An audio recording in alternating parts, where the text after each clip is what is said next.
Hello दोस्तों, कैसे हैं आप लोग। उम्मीद करता हूँ आप सब बहुत अच्छे होंगे। दोस्तों, आज के इस वीडियो में हम लोग रिवाइज करेंगे एक बहुत ही मजेदार चैप्टर चैप्टर नंबर 6, जिसका नाम है वैल्यू ऑफ सप्लाई। सबसे पहले ये चैप्टर आपके करिकुलम में क्यों दिया गया है, समझिए। जीएसटी जो है वो एक एड वैलोरम बेसिस पे लगता है, ठीक है। एड वैलोरम बेसिस मतलब क्या हो गया कि कोई एक रेट दिया होता है, ठीक है। जीएसटी के अलग अलग रेट्स दिए हैं, 18%, 12%, 28%। एक वैल्यू होता है, उस वैल्यू पर जो है जीएसटी का रेट लगता है और उस हिसाब से जो है आपसे टैक्स लिया जाता है, ठीक है। कौन सी वैल्यू पे वो रेट लगेगा वो ये चैप्टर आपको बताएगा, ठीक है। जनरली जो इनवॉइस वैल्यू होता है, जो ट्रांजैक्शन वैल्यू होता है, वही आपका टैक्सेबल वैल्यू मान लिया जाता है, ठीक है। लेकिन इस चैप्टर के अंदर अपने को काफी सारे केसेस दिए हुए हैं, वो सारे केसेस हम जो है आगे चल करके देखेंगे, ठीक है। अब अगर आप वैल्यू जो है वो सेक्शन 15(1) के हिसाब से डिटरमाइन नहीं कर पाते हो, तो उसके साथ साथ जो है इस चैप्टर में वैल्यूएशन रूल्स भी दिए हैं, determination of value of supply of CGST rules, ठीक है। इस चैप्टर के अंदर अपने को सिर्फ एक सेक्शन पढ़ना है, सेक्शन नंबर 15, और साथ में काफी सारे वैल्यूएशन रूल्स दिए होंगे, ठीक है। वन बाय वन देखते हैं। सबसे पहला सेक्शन नंबर 15 जो बात करता है वैल्यू ऑफ टैक्सेबल सप्लाई, कौन सा वैल्यू होगा, ठीक है। सेक्शन नंबर 15 सब सेक्शन 1 बोलता है the value of supply of goods और service shall be the transaction value. Transaction value क्या होता है? द प्राइस एक्चुअली पेड और payable for the state supply of goods और सर्विस और बोथ, ठीक है। जो प्राइस आप पे करते हो वही जो है आपका ट्रांजैक्शन वैल्यू ही वैल्यू मान लिया जाएगा। कौन सी कंडीशंस दी है?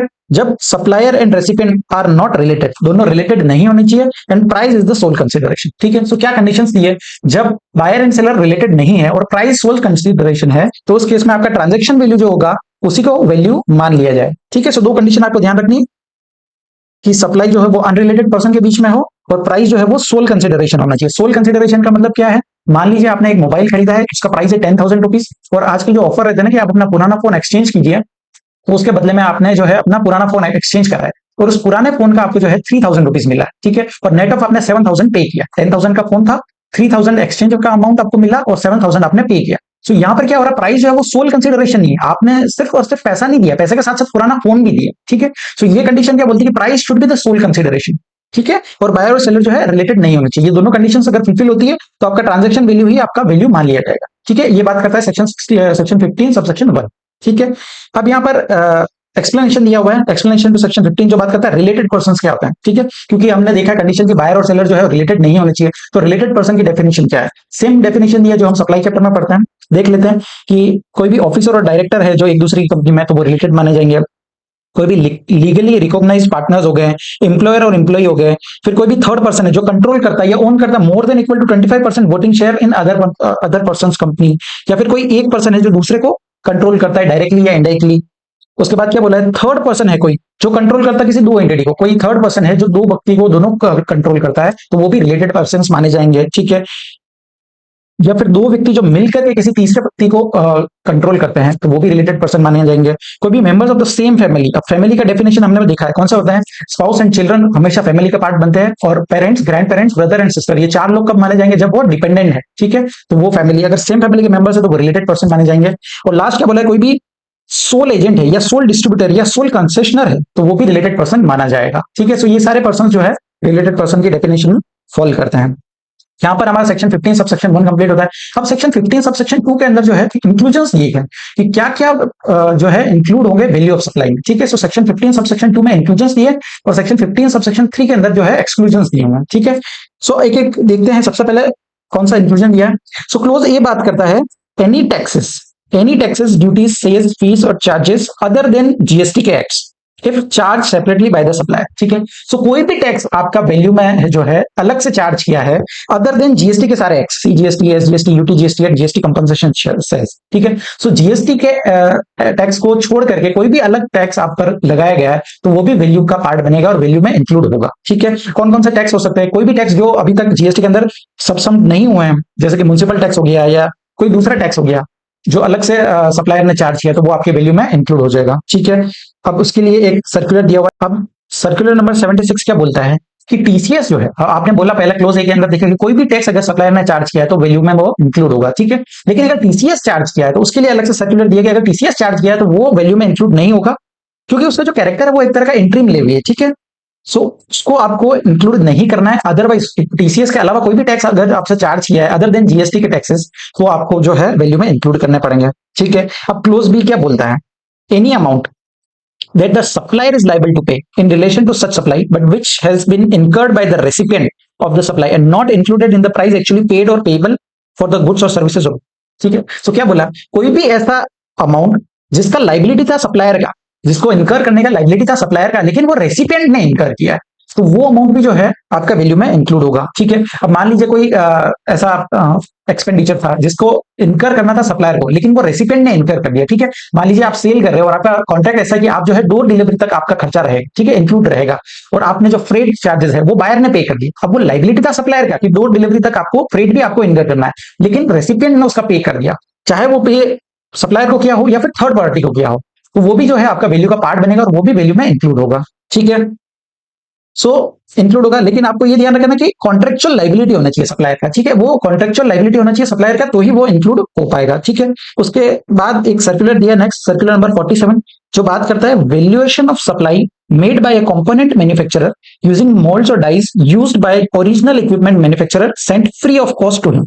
ठीक है। सो ये क्या बोला है, कोई भी कंपोनेंट मैन्युफैक्चरर है जो कंपोनेंट मैन्युफैक्चर कर रहा है और मोल्ड्स और डाइस जो यूज कर रहा है वो भेजे हैं ओरिजिनल इक्विपमेंट मैन्युफैक्चरर ने, ओईएम ने भेजे हैं, वो भी फ्री ऑफ कॉस्ट में, तो क्या इसका वैल्यू इंक्लूड होगा? सो यहां पर बोला कि नहीं, ये इंक्लूड नहीं होगा वैल्यू में। क्यों? क्योंकि वो फ्री ऑफ कॉस्ट भेजा गया है, वहां पर कंसीडरेशन नहीं है, और कंसीडरेशन नहीं है तो वो सप्लाई ही नहीं माना जाए। ठीक है। सो उसका वैल्यू इंक्लूड नहीं होगा। लेकिन अगर कॉन्ट्रैक्ट ऐसा है ओईएम और कंपोनेंट मैन्युफैक्चरर के बीच में, कॉन्ट्रैक्ट इस तरह का है कि जो मोल्ड्स और डाइस बनाए जाएंगे वो कंपोनेंट मैन्युफैक्चरर अपने खुद के यूज करेगा। ठीक है। So the supply of components made by using the moulds और dies belonging to the component manufacturer. ठीक है। तो उस केस में क्या होगा, the same has been supplied by the OEM, OEM ने भेज दिया, लेकिन लाइबिलिटी किसका था, कंपोनेंट मैन्युफैक्चरर का ही था, तो उस केस में जो है the amortised cost of such moulds और डाइस शैल बी एडेड। ठीक है। सो वैल्यू आपको ऐड करना है, लेकिन कौन सा वैल्यू, अमोर्टाइज्ड कॉस्ट जो है आपको वैल्यू में ऐड करना रहेगा। ठीक है। अब नेक्स्ट बढ़ते हैं क्लोज नंबर सी। अभी तक हमने दो क्लोज देखे, पहला ए जो बात करता है any taxes other than GST के टैक्सेस, और दूसरा बोला कोई भी लाइबिलिटी जो सप्लायर का था और वो रेसिपिएंट ने इनकर किया। ठीक है। अब थर्ड क्या बोला है, कोई भी incidental expenses including commission and packing charged by the supplier to the recipient of supply and any amount charged for anything done by the supplier in respect of the supply of goods or service or both at the time of or before the delivery of goods or service, goods और supply of service. ठीक है। तो क्या बोला, कोई भी commission हो गया या पैकिंग चार्जेस हो गया, कोई भी तरह का चार्जेस है जो सप्लायर ने चार्ज किया बायर से, तो वो भी यहाँ पर इंक्लूड होगा। ठीक है। मान लीजिए मैंने कोई गुड्स खरीदा है और मैंने सप्लायर को ऐसा बोला कि मुझे जो है उस गुड्स को एक स्पेशल पैकिंग करके दीजिए, अब मैंने उसको ऐसा कंडीशन बोला तो उसने मेरे लिए स्पेशल पैकिंग किया, और उसके लिए जो भी एक्स्ट्रा खर्चा हुआ तो वो भी यहाँ पर वो वैल्यू में इंक्लूड होगा। ठीक है। सो कौन कौन से एक्सपेंसेस हो सकते हैं, कमीशन हो गया, पैकिंग हो गया, इंस्पेक्शन और सर्टिफिकेशन चार्जेस हो गए, इंस्टॉलेशन एंड टेस्टिंग चार्जेस हो गए, weighment charges, loading charges, design charges, ये सारे चार्जेस जो है वैल्यू के अंदर इंक्लूड होंगे। ठीक है। अब नेक्स्ट यहाँ पर क्या दिया, आउटवर्ड फ्रेट ट्रांजिट इंश्योरेंस। ये क्या बोलता है, जब सप्लायर का जो है, सप्लायर एग्री करता है कि मैं जो है गुड्स आपको डिलीवर करके दूंगा। ठीक है। Supplier agrees to deliver the goods at the buyer's premises. ठीक है। तो सप्लायर का लाइबिलिटी है कि वो बायर्स के प्रीमाइसेस तक गुड्स को डिलीवर करेगा, और वही जो है ट्रांसपोर्टेशन का खर्चा उठाएगा, इंश्योरेंस का खर्चा वो उठाएगा। तो इस केस में ये सप्लाई क्या होगा, एक तरह का कंपोजिट सप्लाई है। ठीक है। कंपोजिट सप्लाई, जहां पर प्रिंसिपल सप्लाई क्या है, सप्लाई ऑफ गुड्स। ठीक है। वो प्रिंसिपल सप्लाई हो गया, और ये एक तरह का कंपोजिट सप्लाई है। तो उस केस में जो प्रिंसिपल सप्लाई पे जो रेट लगेगा वही रेट जो है इस पर भी लगेगा जीएसटी का, और वो वैल्यू में इंक्लूड हो जाएगा। ठीक है। लेकिन however if the contract for supply is on ex factory basis, ठीक है, ex factory basis पे अगर कॉन्ट्रैक्ट है where the buyer pays the outward freight and insurance, the same will not be included। ठीक है। अगर ex factory था तो उस केस में जो है वैल्यू में इंक्लूड नहीं किया जाएगा। ठीक है। तो ये हमारा क्लोज सी कंप्लीट हो गया। उसके बाद नेक्स्ट देखते हैं क्लोज डी, जो बात करता है इंटरेस्ट और लेट फी और penalty for delayed payment of any consideration for any supply. ठीक है। तो आपने कोई भी इंटरेस्ट चार्ज किया या लेट फी चार्ज किया for delayed payment of consideration. देखिए बिजनेस जो होता है कई बार क्रेडिट पर चलता है। ठीक है। सो पैसा आने में अगर देरी हो गई, आपका जो भी टर्म्स है, आपका हो सकता है 30 डेज का टर्म हो या 45 डेज का पेमेंट का टर्म्स हो, अगर 30 डेज के अंदर या 45 डेज के अंदर पेमेंट रिसीव नहीं हुआ है तो आप लोग जो है इंटरेस्ट चार्ज कर सकते हो या पेनल्टी चार्ज कर सकते हो, जो भी कॉन्ट्रैक्ट होता है कंपनी का। ठीक है। सो उस केस में जो भी पेमेंट रिसीव हुआ है आपको डिलेड पेमेंट का, वो भी वैल्यू का पार्ट बनेगा और वो भी वैल्यू में इंक्लूड होगा। ठीक है। लेकिन आपको ध्यान रखना है कि उसका टाइम ऑफ सप्लाई क्या होगा। हमने टाइम ऑफ सप्लाई के चैप्टर में देखा था कि जो भी डिलेड पेमेंट ऑफ कंसिडरेशन है सेक्शन 12 सब सेक्शन 6 के अंदर देखा था, तो उसका टाइम ऑफ सप्लाई क्या होगा, जब वो रिसीव होता है सप्लायर को, जब भी वो डिलेड पेमेंट रिसीव होता है वो टाइम पे जो है उसका जीएसटी लगाया जाता है। ठीक है। सो अदरवाइज जो भी आपको पेमेंट रिसीव हुआ है वो वैल्यू में इंक्लूड होगा। अब नेक्स्ट क्या बोला है, क्लोज ई, जो बात करता है subsidies directly link to the price excluding subsidies provided by the central government and state government. इसमें क्या बोला है, कोई भी तरह का सब्सिडी है जो आपको रिसीव हुआ है वो यहाँ पर इंक्लूड होगा। अदर देन कौन सा सब्सिडी, कोई भी सब्सिडी जो सेंट्रल गवर्नमेंट ने दिया है या स्टेट गवर्नमेंट ने दिया है, इन दो को छोड़ करके कोई भी सब्सिडी रिसीव होता है वो भी आपका वैल्यू का पार्ट बनेगा। एग्जाम्पल से समझते हैं। मान लीजिए कोई बुक है, ठीक है, क्लासमेट की बुक है, वो 50 रुपए की आती है। अब मैंने क्या किया, मैंने सब्सिडी दिया 20 रुपीज का, ठीक है, और मैंने उसको बोला सप्लायर को कि आप ये जो बुक्स है ये गवर्नमेंट स्कूल के बच्चों को दीजिए, ठीक है, और 50 रुपीज प्राइस है, 20 रुपीज का जो है मैं आपको सब्सिडी दूंगा। सो आपको 30 रुपीज में जो है गवर्नमेंट स्कूल के बच्चों को देना है। अब सब्सिडी मैंने दिया है तो क्या ये वैल्यू का पार्ट बनेगा, इसका वैल्यू क्या होगा 30 रुपीज में, क्योंकि बच्चों ने जो प्राइस पे किया है वो तो 30 रुपीज है। लेकिन नहीं, आपको जो 20 रुपीज का सब्सिडी दिया है वो भी आपको इसमें इंक्लूड करना है, ठीक है, क्योंकि सब्सिडी यहाँ पर सारी जो है इंक्लूड होती है अदर देन सेंट्रल गवर्नमेंट और स्टेट गवर्नमेंट की सब्सिडीज, ठीक है। लेकिन एक चीज ध्यान रखना कि कोई भी ब्लैंकेट सब्सिडी है या डोनेशन है, ठीक है, received are not included in the value, ठीक है, क्योंकि वो ब्लैंकेट सब्सिडी है, वो कोई लिंक नहीं है प्राइस से, ठीक है। आपका जो सब्सिडी है वो लिंक होना चाहिए प्राइस से। अगर इस तरह की ब्लैंकेट सब्सिडी है, डोनेशन कोई रिसीव होता है तो वो वैल्यू में इंक्लूड नहीं किया जाएगा, ठीक है। सो यहाँ पर हमने 5 क्लोजेस देखे। क्लोज ए जो बात करता है any tax other than GST के टैक्सेस। क्लोज बी बात करता है कोई भी एक्सपेंसेस जो बॉन्ड बाय रेसिपिएंट जिसकी लाइबिलिटी थी सप्लायर की। उसके बाद क्लोज सी देखा कमीशन एंड पैकिंग चार्जेस। उसके बाद close D delayed payment for consideration. और क्लोज ई बात करता है subsidy excluding subsidy from central government and state government, ठीक है। अब नेक्स्ट आगे बढ़ते हैं। एक सर्कुलर दिया है, सर्कुलर नंबर 190। ये क्या बोलता है, कोई भी इंसेंटिव पे किया, incentive paid by Matthew to acquiring bank under incentive scheme for promotion of RuPay debit card and low value भीम UPI transaction considered as subsidy. अब ये क्या बोल रहा है, देखिए गवर्नमेंट का जो है, गवर्नमेंट का एक ऑर्गेनाइजेशन है सेंट्रल गवर्नमेंट का, ministry of electronics and information technology, जिसको मैथ्यू बोलते हैं, ठीक है। सो ये क्या करते हैं, रुपे डेबिट कार्ड को, RuPay debit card and Bhim UPI transactions को प्रमोट करने के लिए जो है ये ऑर्गेनाइजेशन मैथ्यू जो है वो सब्सिडी देता है। वो बोलता है कि आपको जो है किसी भी कस्टमर से जो है कोई चार्जेस नहीं लेना है। अगर भीम यूपीआई ट्रांजैक्शन है अप टू ₹2000 तक, ठीक है, अप टू ₹2000 तक का है तो आपको कोई भी चार्जेस जो है कस्टमर से रिसीव नहीं करना है, और आपका जो भी चार्जेस होगा वो हम पे करेंगे, एज ए सब्सिडी हम आपको देंगे, ठीक है। तो ये जो सब्सिडी दी जा रही है ये क्या है, ये ऑर्गेनाइजेशन एक सेंट्रल गवर्नमेंट की ऑर्गेनाइजेशन ही है, ठीक है। तो ये जो भी सब्सिडी दिया जाएगा वो वैल्यू का पार्ट नहीं बनेगा, ठीक है। So it is hereby clarified that incentive paid by Matthew to acquiring bank under the incentive scheme for promotion of RuPay debit card and low value Bhim UPI transactions are in the nature of subsidy and are not taxable, ठीक है। So ये include नहीं होगा और ये taxable नहीं होगा, ठीक है। So यहाँ पर अपना सेक्शन नंबर 15 सबसेक्शन 2 जो है वो क्लियर होता है। अब next section, section number 15 subsection 3 जो बात करता है कौन कौन से एक्सक्लूजन है वैल्यू ऑफ सप्लाई में से, ठीक है। अभी तक हमने 2 सेक्शन देखे। सेक्शन 15(1) जो बात करता है ट्रांजैक्शन वैल्यू, आपका वैल्यू बन जाएगा जब बायर एंड सेलर रिलेटेड नहीं है और प्राइस ही सोल कंसिडरेशन हो, ठीक है। उसके बाद सेक्शन नंबर 15 सबसेक्शन 2 में हमने देखे काफी सारे इंक्लूजन है जो वैल्यू में इंक्लूड किए जाएंगे। अब सेक्शन 15 सबसेक्शन 3 के अंदर एक्सक्लूजन दिए जो वैल्यू में से लेस किए जाएंगे, ठीक है। So the value of supply shall not include any discount which is given, ठीक है। सो एक्सक्लूजन में क्या दिया, सबसे पहले डिस्काउंट दिया गया, ठीक है। सो डिस्काउंट को हम इस चार्ट से समझेंगे।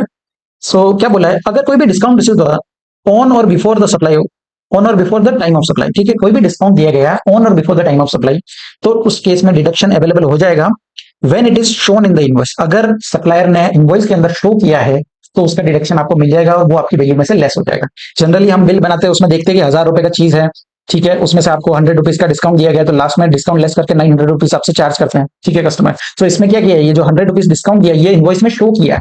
अगर आपको इनवॉइस में शो किया गया है तो वो डिडक्शन आपको मिल जाएगा और आपको जो है अल्टीमेटली ₹900 पे ही टैक्स पे करना है, ठीक है। अब सेकंड केस क्या दिया, अगर डिस्काउंट दिया है आफ्टर द सप्लाई, सप्लाई हो गई है उसके बाद डिस्काउंट किया गया है तो उस केस में वापस 2 कंडीशन दिया है, एग्रीड एट और before the time of supply. क्या जो डिस्काउंट आपने दिया है उसका एग्रीमेंट था पहले ही, ठीक है, in terms of an agreement that existed at the time of supply, जब सप्लाई कर रहे तब वो एग्रीमेंट था, and can be linked to the invoice, ठीक है। सो 2 चीजें होनी चाहिए, एक पहला एग्रीमेंट होना चाहिए और दूसरा वो लिंक्ड टू द इनवॉइस होना चाहिए। अगर ये 2 कंडीशन फुलफिल होती है तो आपको डिडक्शन मिल जाएगा if proportionate ITC is reversed bye the recipient, ठीक है। अब आईटीसी रिवर्स करने का क्या फंडा है समझिए, आपने कोई भी गुड्स खरीदा, उसका प्राइस था ₹100, ठीक है।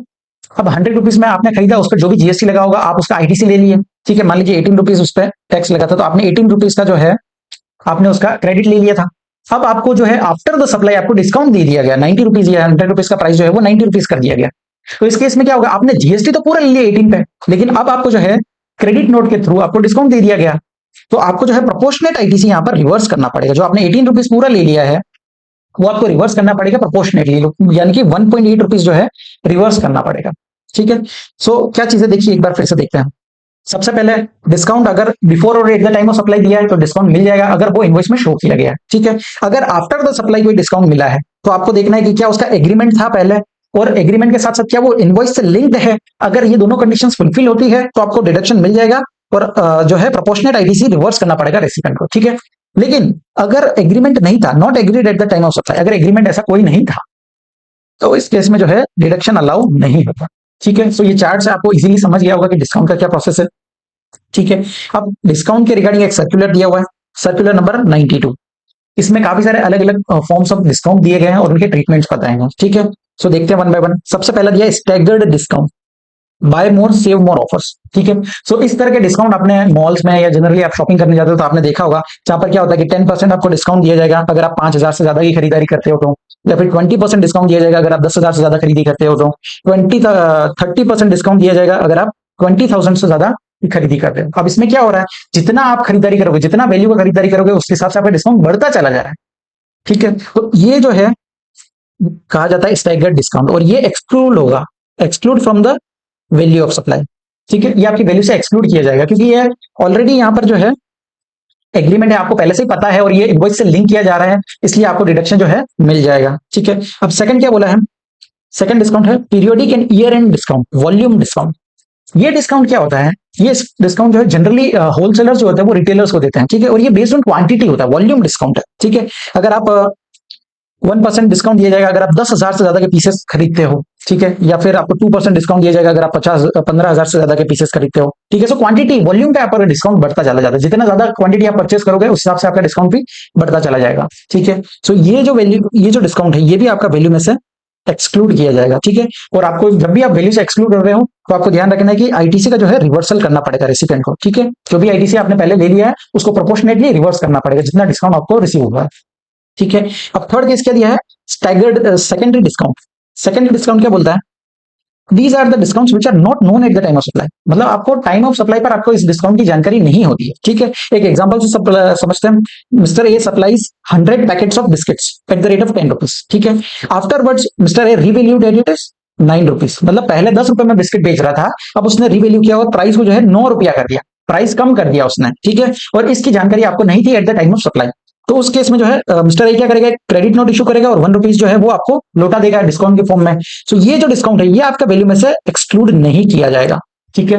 क्यों एक्सक्लूड नहीं किया जाएगा, हमने यहाँ पर चार्ट में देखा था कि अगर आपका एग्रीमेंट जो है वो eight the time of supply आपको नहीं पता है, ठीक है, तो आपको डिडक्शन नहीं किया जाएगा। ये वाला जो केस है इसी केस में जो है आपको डिस्काउंट अलाउ होगा, आपको प्रोपोर्शनेट आईटीसी जो है रिवर्स करने के बाद, ठीक है। अगर डिस्काउंट है after the supply, before supply है तो सीधा सीधा आपको डिस्काउंट मिल जाएगा, ठीक है। तो यहाँ पर हमारा डिस्काउंट का कॉन्सेप्ट जो है आई होप आपको समझ में आया होगा।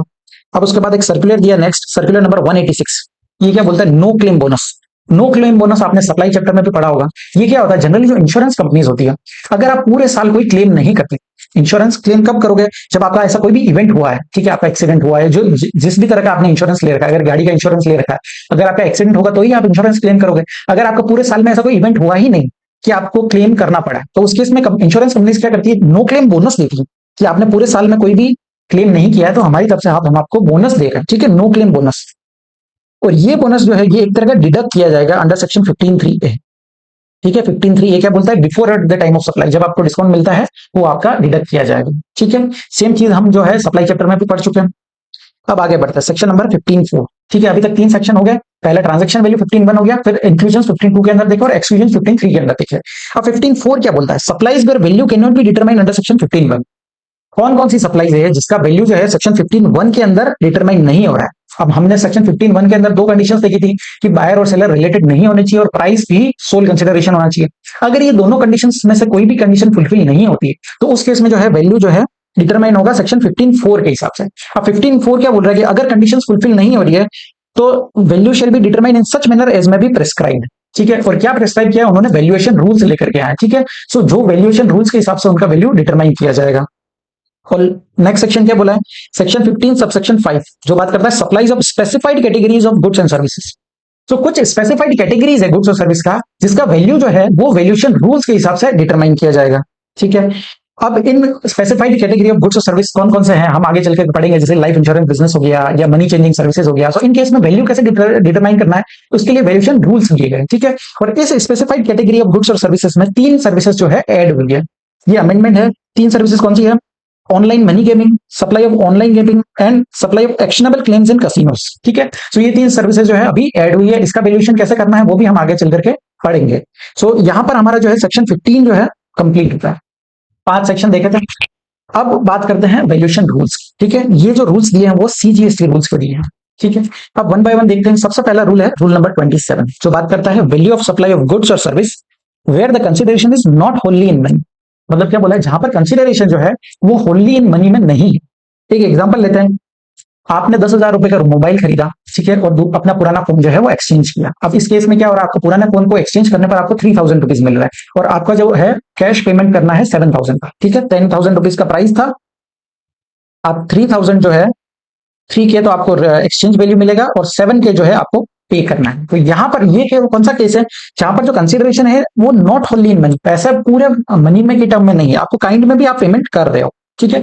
तो इस केस में वैल्यू कैसे डिसाइड करेंगे, तो वन बाय वन देखते हैं। सबसे पहले open market value of such supply, उसका वैल्यू क्या लेना है आपको, जो भी उसका ओपन मार्केट वैल्यू है वही आपका वैल्यू बन जाएगा। अब ओपन मार्केट वैल्यू क्या होता है, तो इसका डेफिनेशन याद करने की जरूरत नहीं है, जस्ट एक बार रीड कर लेते हैं। Open market value means the full value of money excluding taxes under GST law, ठीक है। Payable by a person to obtain such supply at the time when supply being value is made provided at the supply is between unrelated person and price is the sole consideration. कौन सी 2 condition दी है कि जो भी price आपको open market, जो market में general price चल रहा है एक्सक्लूडिंग जीएसटी के टैक्सेस, ठीक है, जब आपकी कंडीशंस कौन सी दी है, बायर और सेलर रिलेटेड नहीं होनी चाहिए और प्राइस ही सोल कंसिडरेशन होता है। तो वही जो प्राइस है ओपन मार्केट वैल्यू जो है वही आपको ले लेना है, ठीक है। रूल 27 के केस में अगर ओपन मार्केट वैल्यू अवेलेबल नहीं है तो उस केस में आपको क्या वैल्यू लेना है, sum total of money in sum total of consideration in money and any such further amount in money as is equivalent to the consideration not in money.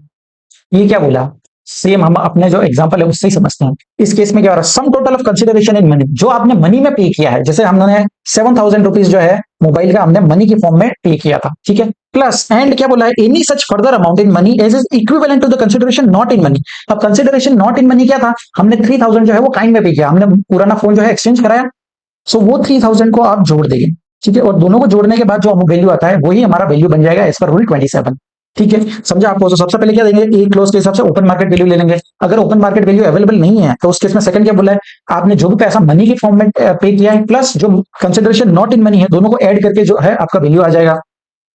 Third क्या बोला, जब इन दोनों ही क्लोज ए और क्लोज बी के हिसाब से आप value determine नहीं कर पा रहे, उस केस में आपको वैल्यू क्या लेना है, value of like kind and quality, ठीक है। अब लाइक काइंड एंड क्वालिटी क्या होता है, उसका भी डेफिनेशन देख लेते हैं।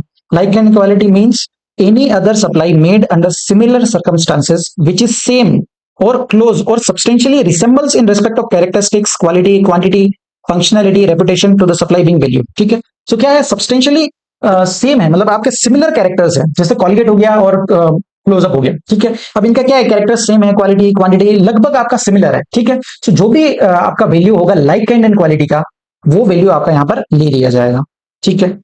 सो अभी तक हमने 3 क्लोज देखे। फोर्थ क्या बोला है, अगर आपका जो वैल्यू है वो इन ए बी सी इन तीनों के हिसाब से आप डिटरमाइन नहीं कर पा रहे हो, तो उस केस में आपका वैल्यू क्या हो जाएगा, रूल 30 के हिसाब से डिटरमाइन किया जाएगा। और रूल 30 क्या बोलता है, cost of the supply plus 10% markup. मतलब क्या, गवर्नमेंट का ऐसा एजम्पशन है कि कोई भी व्यक्ति जो है बिजनेस कर रहा है तो वो एटलीस्ट 10% तो है अपना इनकम रखेगा, ठीक है। आप कोई भी गुड्स खरीद रहे हो, बेच रहे हो, तो आपका मिनिमम मार्जिन जो है 10% तो रहेगा, ठीक है। तो एक प्रिजम्पशन के बेस पे रूल बनाया कि अगर आपका वैल्यू इन तीनों ही क्लोज के हिसाब से नहीं डिटरमाइन हो रहा है तो आपका जो है वैल्यू रूल 30 के हिसाब से क्लोज कॉस्ट जो है आपका उसमें 10% ऐड करके वही आपका वैल्यू बन जाएगा, ठीक है। और अगर रूल 30 के हिसाब से भी वैल्यू डिटरमाइन नहीं कर पाए तो उस केस में रूल 31 जो बात करता है other reasonable means best judgement method के हिसाब से आपको जो है वैल्यू डिटरमाइन करना है, ठीक है। सो आई होप रूल 27 आपको समझा होगा कौन कौन सी चीजें। सबसे पहले ओपन मार्केट वैल्यू ले लेंगे। सेकंड, अगर ओपन मार्केट वैल्यू अवेलेबल नहीं है तो जो भी पैसा आपने मनी के फॉर्म में पे किया प्लस जो कंसिडरेशन नॉट इन मनी है, दोनों को ऐड करके जो वैल्यू आएगा वो वैल्यू ले लेंगे। अगर वो भी अवेलेबल नहीं है तो उस केस में value of like kind and quality का वैल्यू आप ले लेंगे। अगर वो भी अवेलेबल नहीं है तो रूल 30 के हिसाब से वैल्यू डिटरमाइन करेंगे। और रूल 30 के हिसाब से भी वैल्यू डिटरमाइन नहीं किया जा रहा है तो उस केस में रूल 31 जो अदर रीजनेबल मींस के हिसाब से वैल्यू डिटरमाइन किया जाएगा, ठीक है। अब रूल 31 के लिए क्या बोला है, first rule 30 is to be apply. ये जो भी हमने देखे हैं ये सारे सीक्वेंस में यूज किए जाने चाहिए, ठीक है। रूल आपको सबसे पहले ओपन मार्केट वैल्यू देखना है, अगर वो अवेलेबल नहीं है तो ही नेक्स्ट पे जाना है, ठीक है। तो सारे ऑर्डर ऑफ सीक्वेंस में आपको चलना है, ठीक है। So first rule 30 is to be applied. If that is not feasible, rule 31 is to be applied. However in case of supply of service, क्या बोला है, सप्लाई ऑफ सर्विस के केस में आप जो है रूल 30 स्किप कर सकते हो और सीधा रूल 31 लगा सकते हो, ठीक है। अब ये क्या बोला है, कोई भी पर्सन है जो सप्लाई ऑफ सर्विस कर रहा है, ठीक है, सर्विस के केस में जो है कॉस्ट डिटरमाइन करना थोड़ा मुश्किल होता है। तो इसलिए जो है गवर्नमेंट ने बोला कि आपको रूल 30 अप्लाई करने की जरूरत नहीं है, आप सीधा ही रूल 31 अप्लाई कर सकते हैं। ये कंडीशन जो है सिर्फ और सिर्फ सप्लाई ऑफ सर्विस के लिए ही दिया गया है। सर्विस सप्लाई ऑफ गुड्स है तो आपको पहले रूल 30 लगाना है, अगर उससे डिटरमाइन नहीं कर पा रहे हो तो ही रूल 31 पर जाना है, ठीक है। सो ये था हमारा रूल 27। एक बार फिर से समराइज कर देते हैं क्या क्या देखा हमने। सबसे पहले ओपन मार्केट वैल्यू लगाएंगे, अगर वो अवेलेबल नहीं है तो monetary consideration plus money value of non monetary consideration देखेंगे, अगर वो भी अवेलेबल नहीं है तो फिर value of like kind and quality के हिसाब से वैल्यू डिटरमाइन करेंगे, और अगर वो भी अवेलेबल नहीं है तो फिर 110% ऑफ कॉस्ट ऑफ सप्लाई, मतलब रूल 30 के अंदर तो देखा था कॉस्ट प्लस 10% मार्केट के हिसाब से वैल्यू डिटरमाइन करेंगे, या फिर rule 31 by other reasonable means के हिसाब से जो है वैल्यू डिटरमाइन करेंगे। सो ये था हमारा पूरा रूल नंबर 27। आई होप आपको समझा होगा। नाउ रूल नंबर 28 जो बात करता है value of supply of goods और सर्विस और बोथ बिटवीन डिस्टिंक्ट और related person other than through an agent, ठीक है।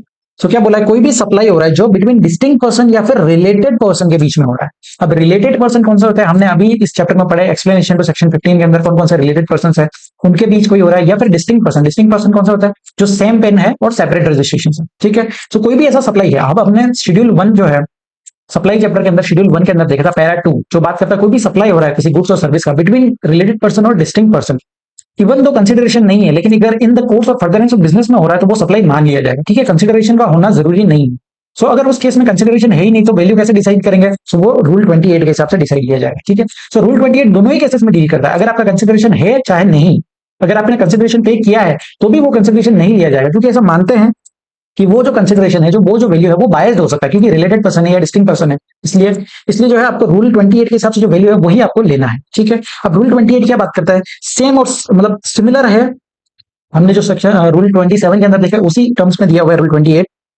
ये क्या बोलता है, सबसे पहले आपको ओपन मार्केट वैल्यू लेना है, open market value of supply will be the value, ठीक है। अगर ओपन मार्केट वैल्यू अवेलेबल नहीं है तो value of like kind and quality will be the value of supply, ठीक है। और अगर लाइक काइंड एंड क्वालिटी भी अवेलेबल नहीं है तो रूल 30 जो कॉस्ट प्लस 10% मार्कअप है उसके हिसाब से वैल्यू डिटरमाइन कीजिए, और रूल 30 भी एप्लीकेबल नहीं होता है तो उस केस में रूल 31 आपको लगाना है जो बात करता है अदर रीजनेबल मीन्स, ठीक है। सो रूल 28 के अंदर हमने क्या देखा, सबसे पहले ओपन मार्केट वैल्यू, अगर ओपन मार्केट वैल्यू नहीं है, अब हमने रूल 27 के अंदर क्या देखा था कि सबसे पहले ओपन मार्केट वैल्यू आएगा, फिर consideration in money plus consideration not in money, ठीक है। तो उस केस में था क्योंकि कंसिडरेशन पूरा मनी में नहीं था, अब वो कंडीशन यहां पर लगेगी नहीं तो वो कंडीशन यहां पर हट गई, अदरवाइज जो है रूल 28 से सेम दिया गया है।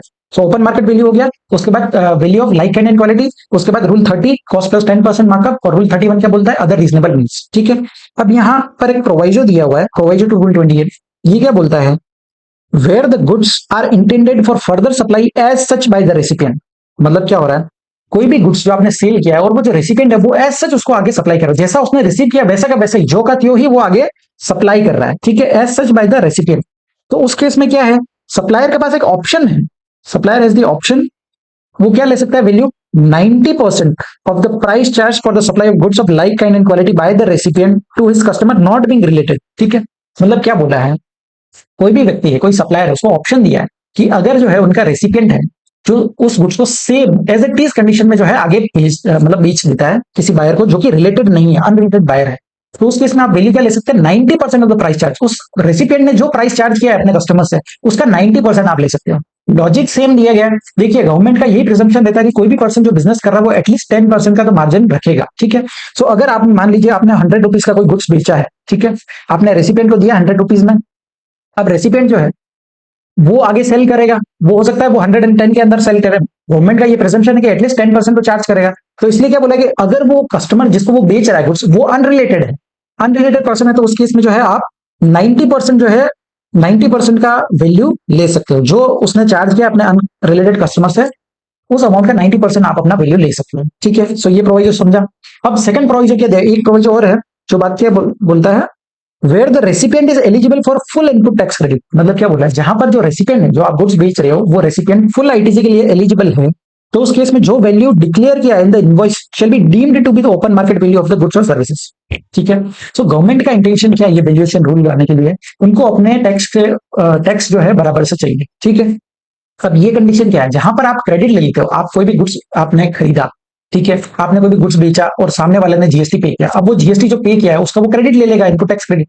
अगर उसने क्रेडिट ले लिया तो उसने जीएसटी तो पे किया ही नहीं। ठीक है, सो अगर क्रेडिट पूरा उसको एलिजिबल है, अगर वो फुल इनपुट टैक्स क्रेडिट के लिए एलिजिबल है, तो उस केस में जो भी वैल्यू आपने डिक्लेयर किया वही हम मान लेंगे कि वो ही ओपन मार्केट वैल्यू है, और आपको कोई भी दूसरा मेथड्स देखने की जरूरत नहीं। ठीक है, क्योंकि इस केस में जो है गवर्नमेंट का रेवेन्यू कहीं पे खतरे पे नहीं है। ठीक है, जो क्रेडिट आप अगर फुल क्रेडिट मिला तो आपको जीएसटी का पेमेंट तो मिल ही नहीं रहा है। ठीक है, जितना आप टैक्स पे कर रहे हो उतना क्रेडिट ले ले रहे हो। ठीक है, तो उस केस में सिंपल आपको ये दोनों प्रोविजन समझोगे। फर्स्ट प्रोविजन बोलता है जहां पर रेसिपिएंट जो है किसी अनरिलेटेड कस्टमर को सेल करता है same as it is same condition में अगर बेचता है, तो उस केस में आप 90% of the value charge by the recipient आप अपना वैल्यू ले सकते हैं। ठीक है, फिर सेकंड प्रोविजन क्या बोलता है, अगर जो है रेसिपिएंट फुल आईटीसी के लिए एलिजिबल है, तो उस केस में जो वैल्यू आपने डिक्लेयर किया इनवॉइस में वही आपका ओपन मार्केट वैल्यू मान लिया जाएगा। ठीक है, आई होप रूल 28 आपको समझा होगा।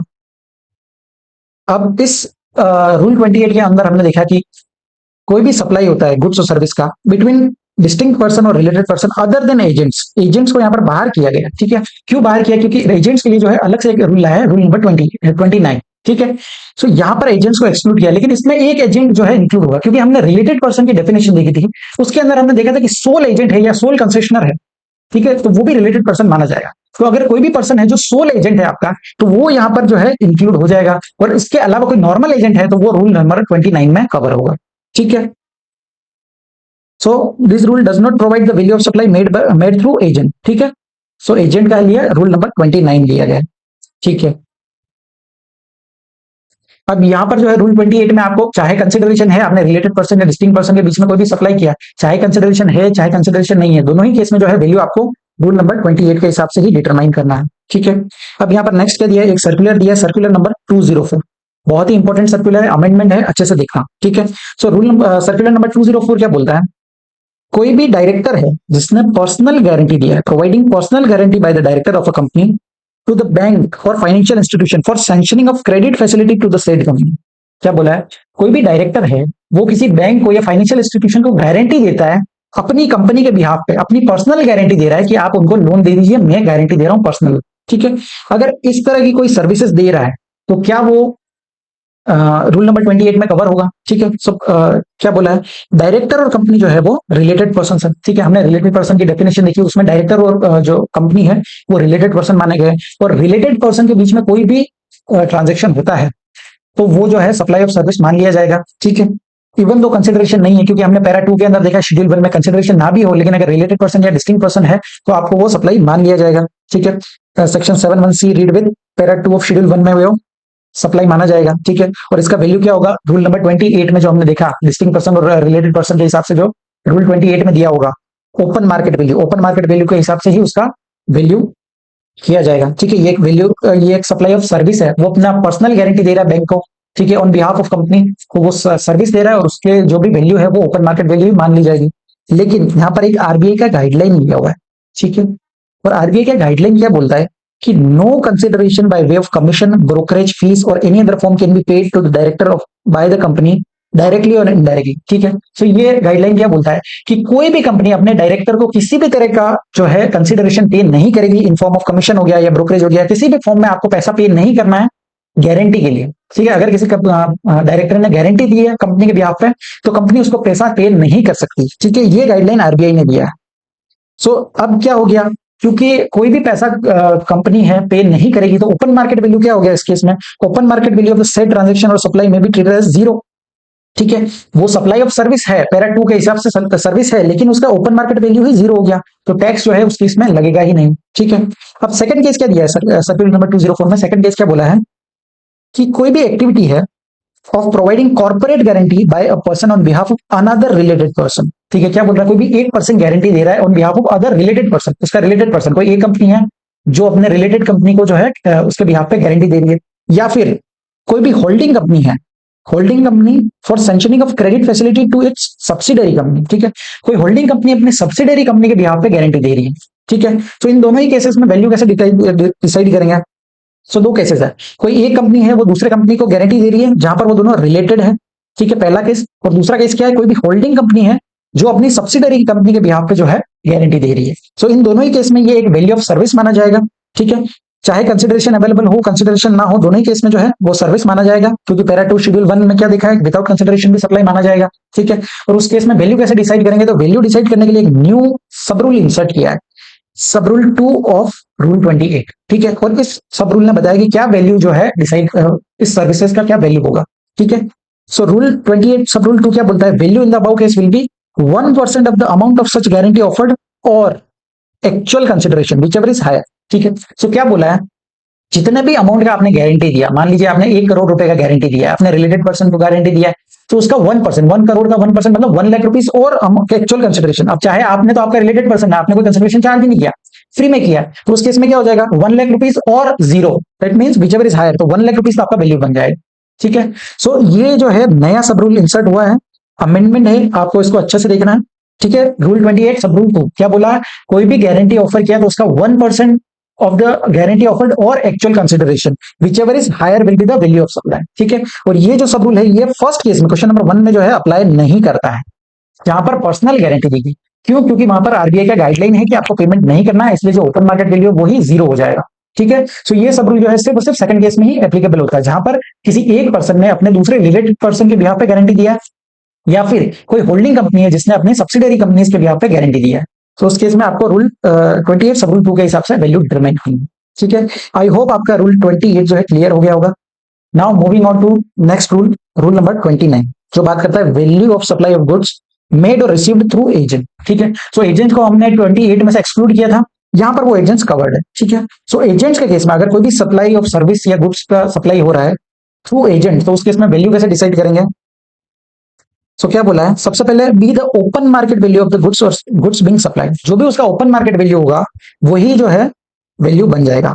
और क्या बोला है, 90% of the price charge for the supply of goods of like kind and quality by the recipient to his customer not being related person, ठीक है। सो दो ऑप्शन दिए हैं सप्लायर के पास, क्या है, supplier has the option to choose either of the two methods. कौन कौन से, या तो आप ओपन मार्केट वैल्यू ले लीजिए, या फिर जो भी आपका जो रेसिपिएंट है उसने जो भी अपने अनरिलेटेड कस्टमर को सेल किया है उसका 90% ले लीजिए, ठीक है। सो दोनों ही मेथड में आपके पास ऑप्शन है, सप्लायर जो चाहे वो मेथड ऑप्ट कर सकता है, ठीक है। लेकिन अगर क्लोज ए के हिसाब से वैल्यू डिटरमाइन नहीं हो पा रही है, ठीक है, तो उस केस में आपको क्या लगाना, रूल 30 के हिसाब से वैल्यू डिटरमाइन करेंगे। रूल 30 क्या बोलता है, cost of the supply plus 10% markup. और रूल 30 भी अगर पॉसिबल नहीं है तो उस केस में रूल 31 जो अदर रीजनेबल मीन्स के हिसाब से जो है आपको वैल्यू निकालना है, ठीक है।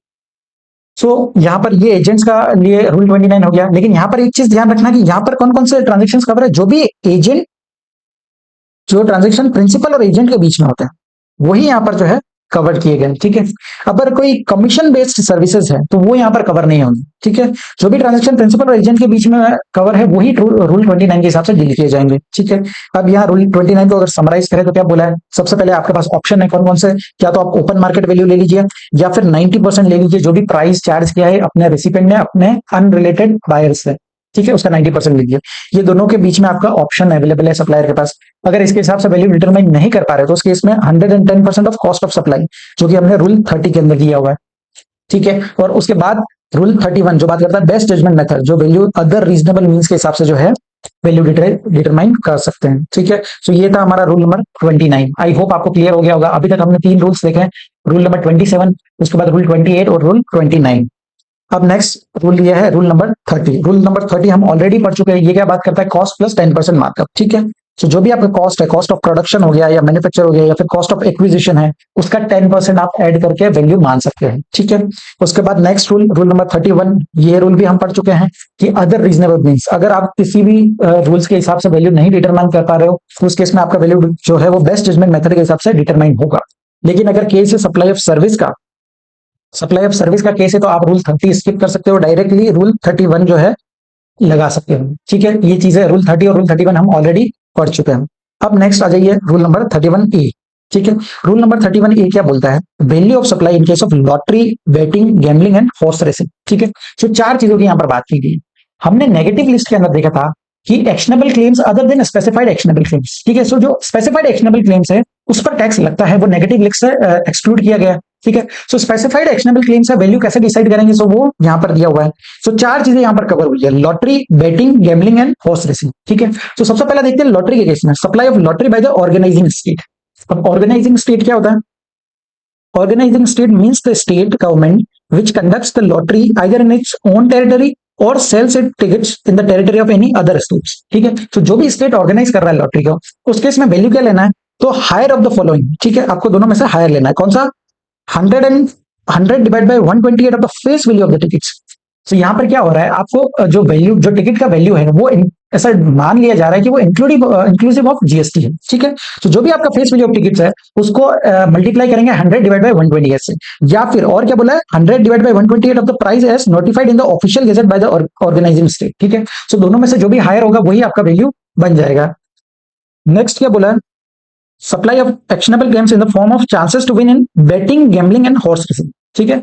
सो चार चीजें हमारी थी, उसमें से लॉटरी का देख लिया, 100 डिवाइड बाय 128 लेना है आपको। और बेटिंग, गैम्बलिंग और हॉर्स रेसिंग के केस में वैल्यू क्या होगा, तो सिंपल बोल रहा है 100% of the face value of the bet और the amount paid into the totalisator. ठीक है। सो जितना पैसा आपने फेस वैल्यू है जो भी टिकट का, या फिर जितना पैसा आपने टोटलाइजेटर को पे किया है वही आपका वैल्यू बन जाएगा। ठीक है। सो अब टोटलाइजेटर क्या होता है? टोटलाइजेटर सिंपली मींस ये एक तरह का कंप्यूटराइज्ड डिवाइस होता है जहां पर सारा जो भी बेट्स का अमाउंट आपको मिलता है वो सारा अमाउंट कलेक्ट किया जाता है, और उसके बाद जो भी पर्सन जीतता है लॉटरी को या बैटिंग में, जो भी पर्सन विनिंग पर्सन है, उसको जो है वो प्राइज के तौर पे डिस्ट्रीब्यूट किया जाता है आफ्टर डिडक्शन ऑफ चार्जेस और स्टेचुटरी टैक्सेस। ठीक है। अपना कुछ चार्जेस डिडक्ट करने के बाद जो भी पैसा उसने इकट्ठा किया बैटिंग से, वो पैसा उस जीतने वाले व्यक्ति को दे दिया जाता है। ठीक है। सो ये एक तरह का कंप्यूटराइज्ड डिवाइस है। ठीक है। सो लॉटरी के केस में क्या देखा, simple 100 divide by 128 of the face value और 100 divide by 128 of the price notified in the official gazette. ठीक है। और अगर बैटिंग, गैम्बलिंग और हॉर्स रेसिंग, इन तीन केसेस में क्या होगा, जो भी प्राइस पे किया है, जो भी फेस वैल्यू है बैटिंग का, या फिर जो अमाउंट पे किया टोटलाइजेटर को, वही आपका वैल्यू बन जाएगा। ठीक है। ये था हमारा रूल 31A। अब आगे बढ़ते हैं रूल 31B। ठीक है। हमने देखा था कुछ सर्विसेज नहीं नोटिफाई की गई है सेक्शन 15 सब सेक्शन 5 के अंदर। ठीक है। वो सर्विसेज का वैल्यू कैसे डिटरमाइन होगा, तो वो यहाँ पर दिया हुआ है रूल 31B, जो बात करता है value of supply in case of online money gaming including online money gaming. ठीक है। तो इन केसेस में कोई आपका जो वैल्यू कैसे डिसाइड होगा, सो जो भी पैसा आप पे करते हो, टोटल अमाउंट पेड और पेबल और डिपॉजिटेड विद द सप्लायर, जितना पैसा आपने पे किया है वो गेम खेलने के लिए। ठीक है। अब वो कैसा पे किया है, चाहे वो मनी की टर्म में हो सकता है या फिर मनीज वर्थ हो सकता है, इंक्लूडिंग वर्चुअल डिजिटल एसेट की फॉर्म में भी हो सकता है। ठीक है। सो जो भी पैसा आपने पे किया है सप्लायर को, वही आपका वैल्यू मान लिया जाएगा। ठीक है। लेकिन अगर कोई भी पैसा आपको रिफंड होता है या रिटर्न किया जाता है, वो आपका वैल्यू में से डिडक्ट नहीं किया जाएगा। ठीक है। वो वैल्यू में से डिडक्ट नहीं होगा। तो जितना अमाउंट आपने पे किया, वो ऑनलाइन गेम खेलने के लिए या ऑनलाइन मनी गेमिंग खेलने के लिए आपने जो भी पैसा पे किया या डिपॉजिट किया है, वही आपका वैल्यू बन जाएगा। ठीक है। अब नेक्स्ट क्या दिया है, रूल 31C। ये क्या बोलता है, value of supply of actionable claims in case of casinos. ठीक है। सो कसिनोस के केस में वैल्यू क्या होगा, तो जो भी अमाउंट आप पे करते हो, ठीक है, अमाउंट पेड और पेबल। अब कसिनोज में है जो भी गेम्स खेले जाते हैं तो वो डायरेक्ट मनी में नहीं खेले जाते हैं, आप पैसा देते हो और आपको जो चिप्स की फॉर्म में मिलता है। ठीक है। सो चिप्स हो गए, टोकन्स हो गए, या कोई कॉइन्स हो गए। ठीक है। कॉइन्स और टिकट्स। सो जो पैसा आपने पे किया है वो कॉइन्स खरीदने के लिए या वो चिप्स खरीदने के लिए, जितना भी पैसा पे किया है वही आपका वैल्यू बन जाएगा। लेकिन अगर कसिनो में आपने पैसा पे किया है for participating in an event, ठीक है, कोई इवेंट की फॉर्म में है या कोई गेम है या कोई स्कीम है, ठीक है, या फिर कोई कंपटीशन है, तो उसमें पार्टिसिपेट करने के लिए आपने जितना भी पैसा पे किया है सप्लायर को, वही आपका वैल्यू बन जाएगा। ठीक है। और कोई भी अमाउंट रिटर्न होता है या रिफंड किया जाता है, वो आपका वैल्यू में से डिडक्ट नहीं किया जाएगा। ठीक है। Not be deducted from the value. जितना आपने पैसा फर्स्ट टाइम आपने पे कर दिया सप्लायर को वो चिप्स खरीदने के लिए या पार्टिसिपेट करने के लिए गेम में, जितना पैसा इनिशियली पे किया वही आपका वैल्यू बन जाएगा। ठीक है। अब यहाँ पर एक एक्सप्लेनेशन दिया हुआ है, explanation for rule 31B and rule 31C। सो इन दोनों ही केसेस में क्या बोला है, अगर आप कोई भी विनिंग करते हो, कोई भी गेम खेलते हो, मान लीजिए मैं पैसा लेकर के गया, ठीक है, 1 लाख रुपीज में लेकर के गया। अब मैंने वो पैसे से जीत करके 1,50,000 हो गए मेरा। ठीक है। मैं बहुत अच्छा खेला और 1.5 लाख रुपए उससे हो गए। अब मेरा जो है वैल्यू क्या माना जाएगा, क्या वो 1 लाख रुपीज वैल्यू माना जाएगा या फिर 1,50,000? ठीक है। सो आंसर क्या है उसमें, 1 लाख, जो आपने अमाउंट इनिशियली पे किया है वही आपका वैल्यू माना जाएगा। ठीक है। और जो भी आपका विनिंग है, आपने 50,000 एक्स्ट्रा कमाया, अब आपने जो पैसा कमाया है वो किसी ने गवाया होगा, क्योंकि कसिनो में आप खेल रहे हो। ठीक है। आप जीत रहे हो तो कोई ना कोई हारा है। तो वो 50,000 जो व्यक्ति जिसने चिप्स खरीदे होंगे, उसने जब फर्स्टली चिप्स लिए होंगे वो टाइम पे टैक्स पे किया होगा। अब वही 50,000 आपको मिले तो सेम अमाउंट पे डबल टैक्सेशन थोड़ी ना होगा। ठीक है। तो जो आपका जो इनिशियली इन्वेस्टमेंट है, जो मैंने 1 लाख रुपीज लेकर के मैं खेलने गया हूं, तो उसी पर जो है टैक्स लगाया जाएगा, और जितना मैंने विनिंग अमाउंट है उस पर टैक्स नहीं लगेगा। ठीक है। सो ये था हमारा rule 31B and rule 31C। ठीक है, आपने कोई भी पैसा पे किया है, अब आपका मन नहीं कर रहा है खेलने का। ठीक है, मान लीजिए ऑनलाइन गेमिंग के केस में मैंने 1 लाख रुपीज पे किए थे, अब मैं 60,000 रुपीज का खेला, उसके बाद 40,000 हो गया कि यार मुझे नहीं खेलना, और वो रिटर्न कर दिया गया। अगर अमाउंट रिटर्न कर दिया गया तो भी वो जो है आपकी वैल्यू से एक्सक्लूड नहीं किया जाएगा। ठीक है, जो भी आपने इनिशियली पे किया है वही आपका वैल्यू बन जाएगा। ठीक है, सो आई होप ये जो है rule 31B and rule 31C आपको क्लियर हुआ होगा। ठीक है, ये अमेंडमेंट है तो इसको अच्छे से कीजिएगा। अब नेक्स्ट आ जाते हैं रूल नंबर 32। ठीक है, रूल 32 क्या बात करता है? Determination of value in respect of certain supplies. ठीक है, और कौन कौन सी सप्लाईज दी है? परचेज और sale of foreign currencies including money changing, booking of tickets for air travel by an air travel agent, life insurance business, value of supply of second hand goods, value of redeemable vouchers, stamps and coupons। ठीक है, सो यहाँ पर 5 supplies यहाँ पर cover किया गया है rule 31 के रूल 32 के अंदर। ठीक है, रूल 32 जो है वो एक ओवरराइडिंग इफेक्ट है, अदर वैल्यूएशन रूल से ओवरराइड करता है, और ये ऑप्शनल मेथड है। ठीक है, आप चाहे तो रूल 32 के हिसाब से वैल्यू डिटरमाइन कर सकते हैं, चाहे किसी और मेथड से भी वैल्यू डिटरमाइन कर सकते हैं। ठीक है, अब वन बाय वन देखते हैं रूल 32 के अंदर। तो सबसे पहला दिया है रूल 32 सब रूल 2, जो बात करता है special provisions relating to determination of value of service of purchase और sale of foreign currencies including money changing. ठीक है, सो आप कोई मनी चेंजिंग का बिजनेस में है, उस केस में वैल्यू कैसे डिसाइड करेंगे? So either of the two methods. ठीक है, यहाँ पर 2 मेथड दिए गए, दोनों में से कोई भी मेथड आप ऑप्ट कर सकते हैं। ठीक है, सो पहला क्या बोला है 32(2)(a), ये बात करता है अगर आपने कोई भी करेंसी एक्सचेंज किया है वो फ्रॉम और टू INR, ठीक है, जिसमें से एक करेंसी जो है वो INR है और दूसरी करेंसी कोई और है, और उसमें आप पैसा एक्सचेंज कर रहे हो, तो उसमें आपको देखना है क्या RBI रेफरेंस रेट अवेलेबल है या नहीं है। ठीक है, अगर RBI रेफरेंस रेट अवेलेबल है तो उस केस में वैल्यू क्या होगा? डीलर का जो बाइंग रेट है या सेलिंग रेट है minus RBI reference rate into total units of currency. ठीक है, तो जो भी डीलर का बाइंग या सेलिंग रेट है उसमें से माइनस करना है RBI का reference rate multiply by total number of currencies. ठीक है, जितना भी आपका करेंसीज का यूनिट है उससे मल्टीप्लाई कर देना अगर RBI का रेफरेंस रेट अवेलेबल है। ठीक है, फर्स्ट केस ये हो गया। सेकंड केस क्या बोला है? जब RBI का रेफरेंस रेट अवेलेबल नहीं है, ठीक है, RBI का रेफरेंस रेट अवेलेबल नहीं है, तो उस केस में वैल्यू क्या होगा? तो value will be 1% of the gross amount of currency exchange in rupees. ठीक है, तो आपको कोई झंझट नहीं करना, जितना करेंसी आप एक्सचेंज करा रहे हो उसका 1% ले लीजिए, वही आपका वैल्यू बन जाएगा। ठीक है, सो 2 केसेस देखे हमने। अगर RBI का रेफरेंस रेट अवेलेबल है तो उस केस में क्या करना है? डीलर का जो बाइंग या सेलिंग रेट है माइनस RBI का reference rate into total units of currency. ठीक है, अगर RBI का रेफरेंस रेट अवेलेबल नहीं है तो उस केस में 1% of the gross amount of currency exchange. ठीक है, अब सेकंड केस क्या दिया? If neither of the currencies exchange are INR। ठीक है, दो जो करेंसीज है दोनों में से कोई भी करेंसी INR नहीं है, तो उस केस में वैल्यू कैसे डिसाइड करेंगे? So convert both the currencies in Indian rupees. ठीक है, सो दोनों ही करेंसीज को जो है आपको पहले इंडियन रुपीज में कन्वर्ट करना पड़ेगा, और इंडियन रुपीज में कैसे कन्वर्ट करेंगे? तो RBI का रेफरेंस रेट जो है आपको अप्लाई करना है, RBI रेफरेंस रेट अप्लाई करके जो है दोनों करेंसीज को इंडियन करेंसी में कन्वर्ट करना है। उसके बाद आपको वैल्यू क्या लेना है? 1% of the lower of the above amounts. ठीक है, तो आपने दोनों ही करेंसीज को, मान लीजिए आपके पास दिरहम है और दूसरी करेंसी जो है वो डॉलर, आपको दिरहम से डॉलर चाहिए या फिर डॉलर से दिरहम चाहिए। ठीक है, तो उस केस में जो है आपका वैल्यू कैसे डिसाइड होगा? तो आपको जो है दोनों ही करेंसी को RBI का रेफरेंस रेट लगा करके एक्सचेंज करना है INR में। ठीक है, उसके बाद जो 1% है उन दोनों में से जो लोअर अमाउंट है उसका 1% लेना है, वही आपका वैल्यू बन जाएगा। ठीक है, सो आई होप आपको ये जो मेथड 1 है ये क्लियर हुआ होगा। ठीक है, अब सेकंड मेथड क्या दिया है? सेकंड मेथड बात करता है कि अगर आप अमाउंट जो है एक्सचेंज करा रहे हो वो अप टू ₹1 लाख तक है। ठीक है, अगर अप टू ₹1 लाख तक है तो उस केस में वैल्यू क्या होगा? 1% of the gross amount of currency exchange और ₹250 विचएवर इज हायर। ठीक है, अगर 1 लाख रुपीज तक एक्सचेंज करा रहे हो तो 1% ऑफ द करेंसी एक्सचेंज और ₹250 विचएवर इज हायर। ठीक है, तो ये आपका वैल्यू हो जाएगा। अगर आप अमाउंट एक्सचेंज करा रहे हो exceeding 1 lakh up to ₹10 lakh तक, ठीक है, 1 लाख से ज्यादा अप टू ₹10 लाख तक अगर करेंसी एक्सचेंज करा रहे हो तो क्या बोला है? 1000 रुपीज। अब ये 1000 कौन सा है? आपने फर्स्ट केस में देखा था कि 1 लाख रुपीज तक जो है आपका 1% लगाया जाएगा, तो कितना हो गया? 1000। ठीक है, सो ये 1000 वही है।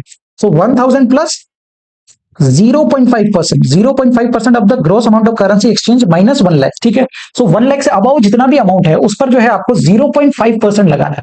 ठीक है, अब थर्ड केस क्या बोला है? अगर अमाउंट ऑफ करेंसी एक्सचेंज जो है वो एक्सीडिंग 10 लाख रुपीज है तो क्या हो गया? अब देखिए 1 लाख रुपीज पर आपने लगाया 1%, मतलब 1000 रुपीज ये हो गया, और नेक्स्ट 1 लाख से अबाउ अप टू ₹10 लाख यानी कि 9 लाख रुपीज जो है उस पर आपने 0.5% लगाया होगा। ठीक है, सो वो कितना हो गया? 4500 हो गया। सो टोटल कितना है? 5500। ठीक है, तो ये अमाउंट हो गया आपका 10 लाख रुपीज तक। ठीक है, सो 5500 प्लस अब एक्सीडिंग 10 लाख रुपीज पे कितना है? तो 0.1% of the gross amount of currency exchange minus ₹10 lakh, और क्या बोला है? ₹60,000 विचएवर इज लोअर। ठीक है, सो जब ₹250 दिया था तब हायर बोला था, और जब ₹60,000 दिया तो लोअर बोला। ये क्या हो गया? ये आपको एक ब्रैकेट दिया है कि जो आपका जो वैल्यू आएगा वो वैल्यू 250 रुपीज से लेकर के 60,000 रुपीज तक के बीच में ही आपका वैल्यू आएगा। ठीक है, सो सिंपल है, क्या देखना है, अगर रुपीज 1 लाख रुपीज तक आप करेंसी एक्सचेंज करा रहे हो तो 1% ले लो, या फिर 250 rupees whichever is higher. ठीक है, मतलब मिनिमम 250 तो होगा ही होगा। अगर 1 लाख से ज्यादा है लेकिन अप टू रुपीज 10 लाख है तो आपको कितना लेना है, 1000 plus 0.5% of the amount exceeding 1 lakh. ठीक है, अगर अमाउंट एक्सीडिंग 10 लाख रुपीज है तो आपको क्या लेना है, 5500 plus 0.1% of the amount exchange for more than rupees 10 lakh. ठीक है, और rupees 60,000 which ever is lower. ठीक है, सो ये ब्रैकेट के अंदर जो है आपका वैल्यू आएगा। सो आई होप आपको ये रूल 32 सब रूल 2 क्लियर हुआ होगा। ठीक है, बहुत ही इजी रूल है। उसके बाद नेक्स्ट देखते हैं रूल नंबर 32 सब रूल 3। ये क्या बोलता है, special provisions relating to determination of value of service of booking of tickets for air travel by an air travel agent. ठीक है, तो इस केस में आपका वैल्यू क्या होगा, वैल्यू बोला है 5% of the basic fair in case of domestic travel. अगर आपका ट्रैवलिंग जो है वो डोमेस्टिक ट्रैवल है तो उस केस में आपका कितना हो जाएगा, 5% ऑफ बेसिक फेयर। और अगर इंटरनेशनल ट्रैवल है तो उस केस में वैल्यू कितना हो जाएगा, 10% ऑफ बेसिक फेयर। ठीक है, अब बेसिक फेयर क्या होता है, जो fare on which commission is normally paid to the air travel agent by the airlines. ठीक है, सो सिंपल सा रूल है। रूल 32 सब रूल 3 क्या बात करता है, अगर डोमेस्टिक ट्रैवल है तो 5% ऑफ बेसिक फेयर, अगर इंटरनेशनल ट्रैवल है तो 10% ऑफ बेसिक फेयर, यही आपका वैल्यू बन जाएगा। ठीक है, अब next rule 32 sub rule 4 important rule है, अच्छे से देखिएगा, बहुत अच्छे से चार्ट में हमने इसको समराइज किया है। ये क्या बात करता है, लाइफ इंश्योरेंस बिजनेस के भी केस में वैल्यू क्या डिसाइड होगा। ठीक है, सो इस चार्ट को अच्छे से समझिएगा। देखिए, लाइफ इंश्योरेंस बिजनेस जो होता है वो क्या होता है, उसमें अलग अलग तरह की पॉलिसीज होती है। ठीक है, अब जो भी पैसा आप रिस्क पोर्शन आपका कवर करने के लिए पैसा पे करते हैं, ठीक है, मेरे को रिस्क है कि मेरे गाड़ी का कोई एक्सीडेंट हो जाएगा या इस तरह की कोई चीज है, तो मैं मेरा रिस्क कवर करने के लिए जो इंश्योरेंस ले रहा हूं तो वो क्या है, एक तरह की सर्विस है, सप्लाई ऑफ सर्विस है, और उस पर जीएसटी लगता है। ठीक है, लेकिन कुछ पॉलिसीज ऐसी होती है जो इन्वेस्टमेंट की तौर पर भी की जाती है। ठीक है, कि आप जो है आपका लाइफ भी सिक्योर करेगा, और अगर जो है उसका मैच्योरिटी हो जाता है उस केस में जो है आपको कुछ पैसा रिफंड भी मिलेगा। ठीक है, लमसम अमाउंट आपको मैच्योरिटी पे पे भी किया जाता है। उस केस में क्या है, ड्यूअल बेनिफिट है, आपका रिस्क भी कवर कर रहा है और आपका एक तरह का इन्वेस्टमेंट भी है, और इन्वेस्टमेंट में कभी भी जीएसटी नहीं लगता है। ठीक है, सो अब क्या क्या चीजें दी है, वन बाय वन देखते हैं। सबसे पहले दिया है policies with dual benefit of risk coverage and investment. मतलब यहाँ क्या हो रहा है, ऐसी पॉलिसीज है जहां पर रिस्क का भी कवरेज हो रहा है और आपका इन्वेस्टमेंट भी है। ठीक है, तो आपको क्या करना है, जब if such allocation is intimated to the policy holder at the time of collection of premium, अगर अलोकेशन जो है पॉलिसी होल्डर को बताया गया है तो उस केस में आपका टैक्सेबल वैल्यू क्या होगा, gross premium charge less amount allocated for investment और सेविंग। ठीक है, तो जितना आपने प्रीमियम पे किया उसमें से जितना पैसा इन्वेस्टमेंट के लिए है, क्योंकि आपके पास अलोकेशन आपको दिया गया है, तो जितना पैसा इन्वेस्टमेंट के लिए है उस पर जीएसटी नहीं लगेगा, तो आपको वो लेस कर देना। ठीक है, और जो भी प्रीमियम आपने पे किया उसमें से इन्वेस्टमेंट का पोर्शन लेस कर दीजिए, जो बचेगा वही आपका वैल्यू बन जाएगा। ठीक है, अब सेकंड केस क्या बोला है, जहां पर सिंगल प्रीमियम एन्युटी पॉलिसी। ठीक है, अगर सिंगल प्रीमियम एन्युटी पॉलिसी है तो उस केस में टैक्सेबल वैल्यू क्या होगी, 10% of the single premium charge from the policy holder where allocation for investment and saving is not intimated to the policy holder। अगर जो है आपको इंटीमेट नहीं किया है उस केस में आपका क्या वैल्यू होगा, जो भी 10% है, आपने सिंगल प्रीमियम एन्युटी के केस में 10% ऑफ द प्रीमियम चार्ज ही आपका वैल्यू बन जाएगा। ठीक है, अब थर्ड केस क्या बोला है, अगर कोई अदर केस है, ठीक है, इन दोनों के अलावा कोई भी अदर केस है तो आपको देखना है क्या वो फर्स्ट ईयर है या फिर सब्सिक्वेंट ईयर है। ठीक है, सो अगर फर्स्ट ईयर है तो उस केस में आपका वैल्यू क्या हो जाएगा, 25% of the premium charge from the policy holder. ठीक है, फर्स्ट ईयर है तो 25% ले लीजिए, अगर सब्सिक्वेंट ईयर है तो just half 12.5% of the premium charge will be the value. ठीक है, और लास्ट क्या बोला है, policy with only risk cover, सिर्फ और सिर्फ रिस्क कवर किया जा रहा है। अब भैया सिर्फ रिस्क कवर कर रहे हो तो ये तो सर्विस है और इस पर जीएसटी लगेगा, तो जितना भी एंटायर प्रीमियम आपने चार्ज किया है उस पर पूरे पे ही जो है जीएसटी लग जाएगा। ठीक है, सो ये चार्ट आपको समझा कि नहीं समझा, एक बार फिर से आराम से समझते हैं।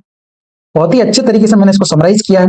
ठीक है, सो समझो क्या बोला है, अगर पॉलिसी जो है वो ड्यूअल बेनिफिट है जहां पर इन्वेस्टमेंट भी है और रिस्क भी कवर कर रहा है तो जो भी क्रॉस प्रीमियम आपने पे किया उसमें से लेस कर दीजिए जो इन्वेस्टमेंट पोर्शन है, और बाकी का जो बचेगा वही आपका वैल्यू बन जाएगा। ठीक है, अगर केस है सिंगल प्रीमियम एन्युटी पॉलिसी का, ठीक है, जहां पर अलोकेशन आपको नहीं दिया गया तो उस केस में क्या लेना है, 10% ऑफ द प्रीमियम चार्ज, जितना भी 10% है वही आपका वैल्यू बन जाएगा। ठीक है, इन दोनों केसेस के अलावा कोई भी केस है तो आपको देखना क्या फर्स्ट ईयर है या सब्सिक्वेंट ईयर है। अगर फर्स्ट ईयर है तो 25% of the premium charge will be value, और अगर सब्सिक्वेंट ईयर है तो 12.5% जो है आपका वैल्यू बन जाएगा।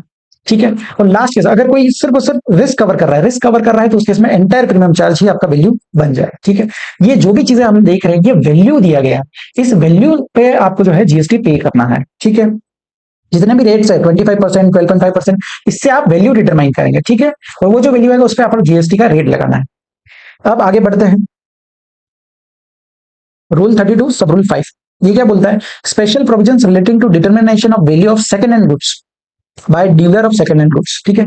सो कोई भी पर्सन है जो सेकंड हैंड गुड्स में डील करता है, ठीक है, कोई डीलर है जो सेकंड हैंड गुड्स में डील करता है, उस केस में वैल्यू कैसे डिसाइड करेंगे? तो ये टेबल देख लीजिए आप।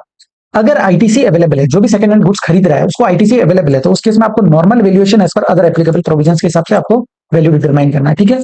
जो भी नॉर्मल वैल्यूएशन रूल्स है उसके हिसाब से आपको डिटरमाइन करना है। लेकिन अगर आईटीसी अवेलेबल नहीं है उस बायर पे, ठीक है, जो भी सेकंड हैंड गुड्स का डीलर है उसको आईटीसी अवेलेबल नहीं है, तो उस केस में उसको एक मार्जिन स्कीम का जो है बेनिफिट मिलता है।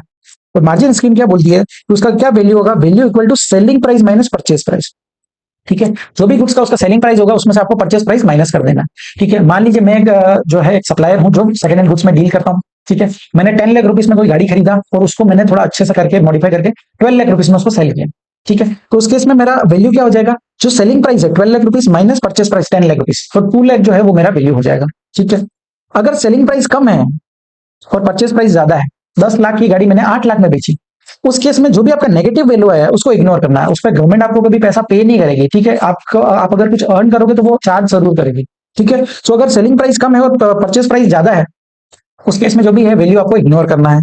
अदरवाइज नॉर्मल केस में आपको क्या लेना है? जो भी सेलिंग प्राइस है माइनस परचेज प्राइस, वही आपका वैल्यू बन जाएगा, ठीक है। लेकिन अगर कोई भी सेकंड हैंड गुड्स जो है वो रिसीव हो रहे हैं फ्रॉम अनरजिस्टर्ड सप्लायर, तो वो एग्जेम्प्ट है यहाँ पर, ठीक है। उस पर जो है जीएसटी नहीं लगाया जाएगा, ठीक है। अब समझिए, मार्जिन स्कीम जो है वो अवेलेबल किसको है? सिर्फ और सिर्फ supplier of used goods by a person dealing in buying और selling of second hand goods, ठीक है। मार्जिन स्कीम सिर्फ उसी पर्सन को अवेलेबल है। अगर कोई पर्सन है जिसने डेप्रिसिएशन क्लेम किया under section 32 of the income tax act, ठीक है, कोई भी वैल्यू उसने गुड्स खरीदा सेकंड हैंड गुड्स और उसको बेच रहा है, लेकिन उसने डेप्रिसिएशन जो है क्लेम किया अंडर सेक्शन 32 के अंदर, उस केस में वैल्यू कैसे डिसाइड करेंगे? सो जो भी कंसिडरेशन रिसीव हुआ है, उसने सेल किया, जो उस सेल करने के टाइम पे जो भी उसको कंसिडरेशन रिसीव हुआ है उसमें से माइनस करेंगे depreciated value of the date on the date of supply, ठीक है। तो जो भी उसका डेप्रिशिएटेड वैल्यू होगा, आप एवरी ईयर उसको डेप्रिशिएट करोगे उस एसेट को, सो जो भी उसका डेप्रिशिएटेड वैल्यू है उसको आपको लेस करना है फ्रॉम कंसिडरेशन रिसीव, और वही आपका वैल्यू आ जाएगा, ठीक है। अगर कंसिडरेशन ज्यादा है डेप्रिशिएटेड वैल्यू से, तो आपको जो है नेगेटिव वैल्यू इग्नोर करना है, ठीक है। और अदर केसेस के अंदर हमने देखा ही है वैल्यू क्या होगा? Selling price minus purchase price, ठीक है। सो ये था हमारा सेकंड हैंड गुड्स के लिए, ठीक है। अब नेक्स्ट यहाँ पर क्या दिया है? Purchase value of supply of goods repossessed from a defaulting borrower, ठीक है। डिफॉल्टिंग बोरोवर क्या होता है? आजकल आप जानते हैं हर चीज पर ईएमआई अवेलेबल है, ठीक है। जो पर्सन कोई भी चीज अफोर्ड नहीं कर सकता फिर भी वो खरीद लेता है, क्यों? क्योंकि उसको ईएमआई जो है अवेलेबल है। अब जनरली लोग ईएमआई पे खरीद लेते हैं, लेकिन अगर वो ईएमआई का पेमेंट नहीं कर पाते हैं, पेमेंट करने में डिफॉल्ट करते हैं, तो उस केस में जो है उनके गुड्स रिपोसेस कर दिए जाते हैं, ठीक है। जो बैंक जो है रिपोसेस कर लेती है वो गुड्स, तो उस केस में जो है आपका परचेज वैल्यू क्या लिया जाएगा? फिर डिफॉल्टिंग बोरोवर जो है वो रजिस्टर्ड है, ठीक है। उस केस में क्या होगा? The repossessing lender agency will discharge GST at the supply value, जो भी उसका सप्लाई वैल्यू होगा उसी पर जो है जीएसटी पे करेंगे without any reduction from actual और नॉशनल परचेज वैल्यू, ठीक है। परचेज वैल्यू को रिडक्शन नहीं करना है, जो भी सप्लाई वैल्यू है उसी पे जो है जीएसटी पे किया जाएगा। लेकिन दूसरा केस, अगर जो डिफॉल्टिंग बोरोवर है वो अनरजिस्टर्ड पर्सन है, ठीक है। सो अनरजिस्टर्ड पर्सन है, उस केस में क्या होगा? परचेज वैल्यू क्या लिया जाएगा? The purchase price in the hands of such borrower reduced by 5% for every quarter or part thereof between the date of purchase and the date of disposal, ठीक है। सो जब जिस डेट को आपने परचेज किया और जिस डेट को डिस्पोज ऑफ किया उसके बीच में जितने भी क्वार्टर्स है और पार्ट ऑफ द क्वार्टर, सो आपको रिड्यूस करना है 5% के हिसाब से, परचेज प्राइस से रिड्यूस करना है, ठीक है। और वो जो वैल्यू आएगा वही आपका परचेज वैल्यू हो जाएगा, ठीक है। और उसके हिसाब से आपको वैल्यू कैसे डिसाइड करना है? जो सेलिंग प्राइस हो गया उसमें से परचेज वैल्यू माइनस करना है। और परचेज वैल्यू कैसे आएगा? सो आपका जो परचेज प्राइस था at the time of original purchase, उसमें से आपको रिड्यूस करना है 5% एवरी क्वार्टर और पार्ट देयर ऑफ, ठीक है, till the date of disposal by the person making such representation, ठीक है। सो यही आपका परचेज वैल्यू हो जाएगा। सो नेक्स्ट आगे बढ़ते हैं। नेक्स्ट क्या दिया है? रूल 32 सब रूल 6, ये क्या बोलता है? Special provisions relating to determination of value of redeemable vouchers, stamps, coupons और टोकन्स, ठीक है। सो वाउचर्स के केस में क्या वैल्यू होगा? अब हम ये टाइम ऑफ सप्लाई के अंदर भी ये वाउचर्स का कॉन्सेप्ट समझ चुके हैं। सो एक बार मैं फिर से बता देता हूँ वाउचर्स क्या होता है। वाउचर्स एक तरह का इंस्ट्रूमेंट है जिनको एक्सचेंज किया जा सकता है इन द फॉर्म ऑफ कंसिडरेशन, ठीक है। वो कंसिडरेशन का काम करते हैं। मान लीजिए मैंने कहीं भी शॉपिंग करने गया हूँ, वहां पर ऑफर था कि आप अगर 5,000 से ज्यादा की खरीदी करते हो तो आपको 1,000 रुपीज के वाउचर्स दिए जाएंगे, ठीक है। सो अब वो वाउचर्स क्या है? वो जब मैं नेक्स्ट टाइम खरीदारी करने जाऊंगा तो वो 1,000 रुपए के वाउचर्स के बदले में मुझे जो है गुड्स या सर्विस दिया जाएगा, ठीक है। सो वो एक तरह का कंसिडरेशन का काम करता है, और उस केस में उसका वैल्यू क्या लिया जाएगा, तो जो भी उसका रिडीमेबल वैल्यू है, ठीक है, आपका जो वाउचर्स को दे करके आप जितना वैल्यू रिडीम कर रहे हो वही आपका वैल्यू बन जाएगा, ठीक है। अगर अभी 1000 रुपीज के गुड्स आपको मिल रहे तो उसका रिडीमेबल वैल्यू कितना हो गया, 1000 रुपीज, ठीक है। सो वैल्यू वही हो जाएगा, value equal to redeemable value. Last क्या बोला, रूल 32 सब रूल 7, ये क्या बोलता है, special provisions relating to determination of value of service provided by notified service provider, ठीक है। कोई भी नोटिफाइड सर्विस प्रोवाइडर अपनी सर्विसेज दे रहा है बिटवीन डिस्टिंक्ट पर्सन को, तो उस केस में क्या होगा, value should be deem to be nil if ITC is available, जो वैल्यू जो है वो नील माना जाएगा अगर आईटीसी अवेलेबल है, ठीक है। और कौन सी नोटिफाइड सर्विस है, तो इस तरह की कोई भी no such services has been notified so far, ठीक है। सो इस तरह की कोई भी सर्विसेज नोटिफाइड नहीं की है, तो आप इस रूल को जो है वो स्किप भी कर सकते हो, ठीक है। अब आगे बढ़ते हैं, बहुत ही अच्छा रूल दिया नेक्स्ट, रूल नंबर 33, ये क्या बोलता है, value of supply of service in case of pure agent, ठीक है। अब ये एजेंट्स का क्या चक्कर है, एजेंट्स काफी जगह हमने देखे, ठीक है। सबसे पहले रूल 28 के अंदर था कि सप्लाई ऑफ गुड्स और सर्विसेज बिटवीन डिस्टिंक्ट और related person other than through agents, ठीक है। तो वहां पर एजेंट्स को एक्सक्लूड किया था, लेकिन सोल एजेंट्स वहां पर कवर्ड थे रूल 28 के अंदर, ठीक है। नेक्स्ट हमने देखा था रूल नंबर 29 के अंदर, जो स्पेसिफिकली बात करता है value of supply of goods और सर्विसेज थ्रू एजेंट्स, ठीक है। वहां पर नॉर्मल एजेंट्स कवर्ड थे, ये कौन से एजेंट्स है, रूल 33 बात करता है प्योर एजेंट। अब प्योर एजेंट क्या है, ये एक तरह के वफादार एजेंट्स होते हैं, ठीक है। आप इसका डेफिनेशन देखेंगे तो अपने को समझेगा कि प्योर एजेंट होता है। Pure agent means a person who enters into a contractual agreement, ठीक है। उसका जो है अपने प्रिंसिपल के साथ कॉन्ट्रेक्चुअल एग्रीमेंट है, ठीक है, to act as his pure agent to incur expenditure और cost in the course of supply of goods और सर्विसेज, ठीक है। सो वो क्या करता है, अपने प्रिंसिपल के बिहाफ पे जो है खर्चा करता है, एक्सपेंडिचर करता है, और उनके बीच में जो है कॉन्ट्रेक्चुअल एग्रीमेंट है, ठीक है। सेकंड कंडीशन क्या बोली, neither intends to hold nor holds any title of the goods और सर्विस, ठीक है। तो जो भी गुड्स और सर्विसेज जो वो प्रोक्योर करता है या आगे बेचता है, वो इसका टाइटल खुद होल्ड नहीं करता है, ठीक है। वो सिर्फ एक इंटरमीडियरी है, वो जो है गुड्स को खरीदता है और बेचता है on the behalf of principal, ठीक है। तो वो मालिक नहीं है उन गुड्स का। थर्ड क्या बोला है, does not use for his own interest, ठीक है। जो भी गुड्स हैं वो उसके प्रिंसिपल के हैं, तो प्रिंसिपल के गुड्स पे जो है वो बुरी नजर नहीं डालता है, वो गुड्स को यूज नहीं करता है, ठीक है। और फोर्थ क्या बोला है, receives only the actual amount, जितना पैसा उसने इनकर किया ऑन बिहाफ ऑफ प्रिंसिपल उतना है एक्चुअल अमाउंट ही वो जो है लेता है अपने प्रिंसिपल से, ठीक है। सो प्योर एजेंट के केस में आपको चार कंडीशन देंगे, अगर ये चारों कंडीशन फुलफिल होती है तो माना जाएगा कि वो व्यक्ति जो है वो प्योर एजेंट है। कौन कौन सी कंडीशन दी, सिंपल, सबसे पहला कॉन्ट्रेक्चुअल एग्रीमेंट होना चाहिए प्रिंसिपल और एजेंट के बीच में। जो भी एजेंट है वो neither intends to hold nor holds any title of the goods और सर्विस, ठीक है, टाइटल होल्ड नहीं करना चाहिए, वो प्रिंसिपल के गुड्स जो है वो यूज नहीं करना चाहिए। और चौथा क्या बोला, receives only the actual amount, जितना उसने खर्चा किया उतना ही एक्चुअल अमाउंट ही वो जो है रिसीव करना चाहिए। अगर ये चारों कंडीशंस फुलफिल होती तो माना जाएगा कि वो पर्सन जो है वो प्योर एजेंट है। और प्योर एजेंट के केस में जो है क्या बोला है कि अगर प्योर एजेंट कोई भी खर्चा करता है on behalf of his principal तो वो एक्सक्लूड किया जाएगा, excluded from the value of supply if all the following conditions are satisfied, ठीक है। अगर ये तीनों कंडीशंस फुलफिल होती है तो जितना भी एक्सपेंडिचर किया है प्योर एजेंट ने on behalf of his principal वो एक्सक्लूड हो जाएगा वैल्यू से, ठीक है। अब कौन कौन सी चीजें देखनी, कौन कौन सी कंडीशंस दी है। सबसे पहला, जो supplier acts as a pure agent, ठीक है, वो प्योर एजेंट होना चाहिए। और प्योर एजेंट कौन माना जाता है, जो हमने नीचे देखा डेफिनेशन के अंदर चार कंडीशंस, अगर वो चारों कंडीशंस फुलफिल होती तो माना जाएगा कि व्यक्ति जो है प्योर एजेंट है, ठीक है।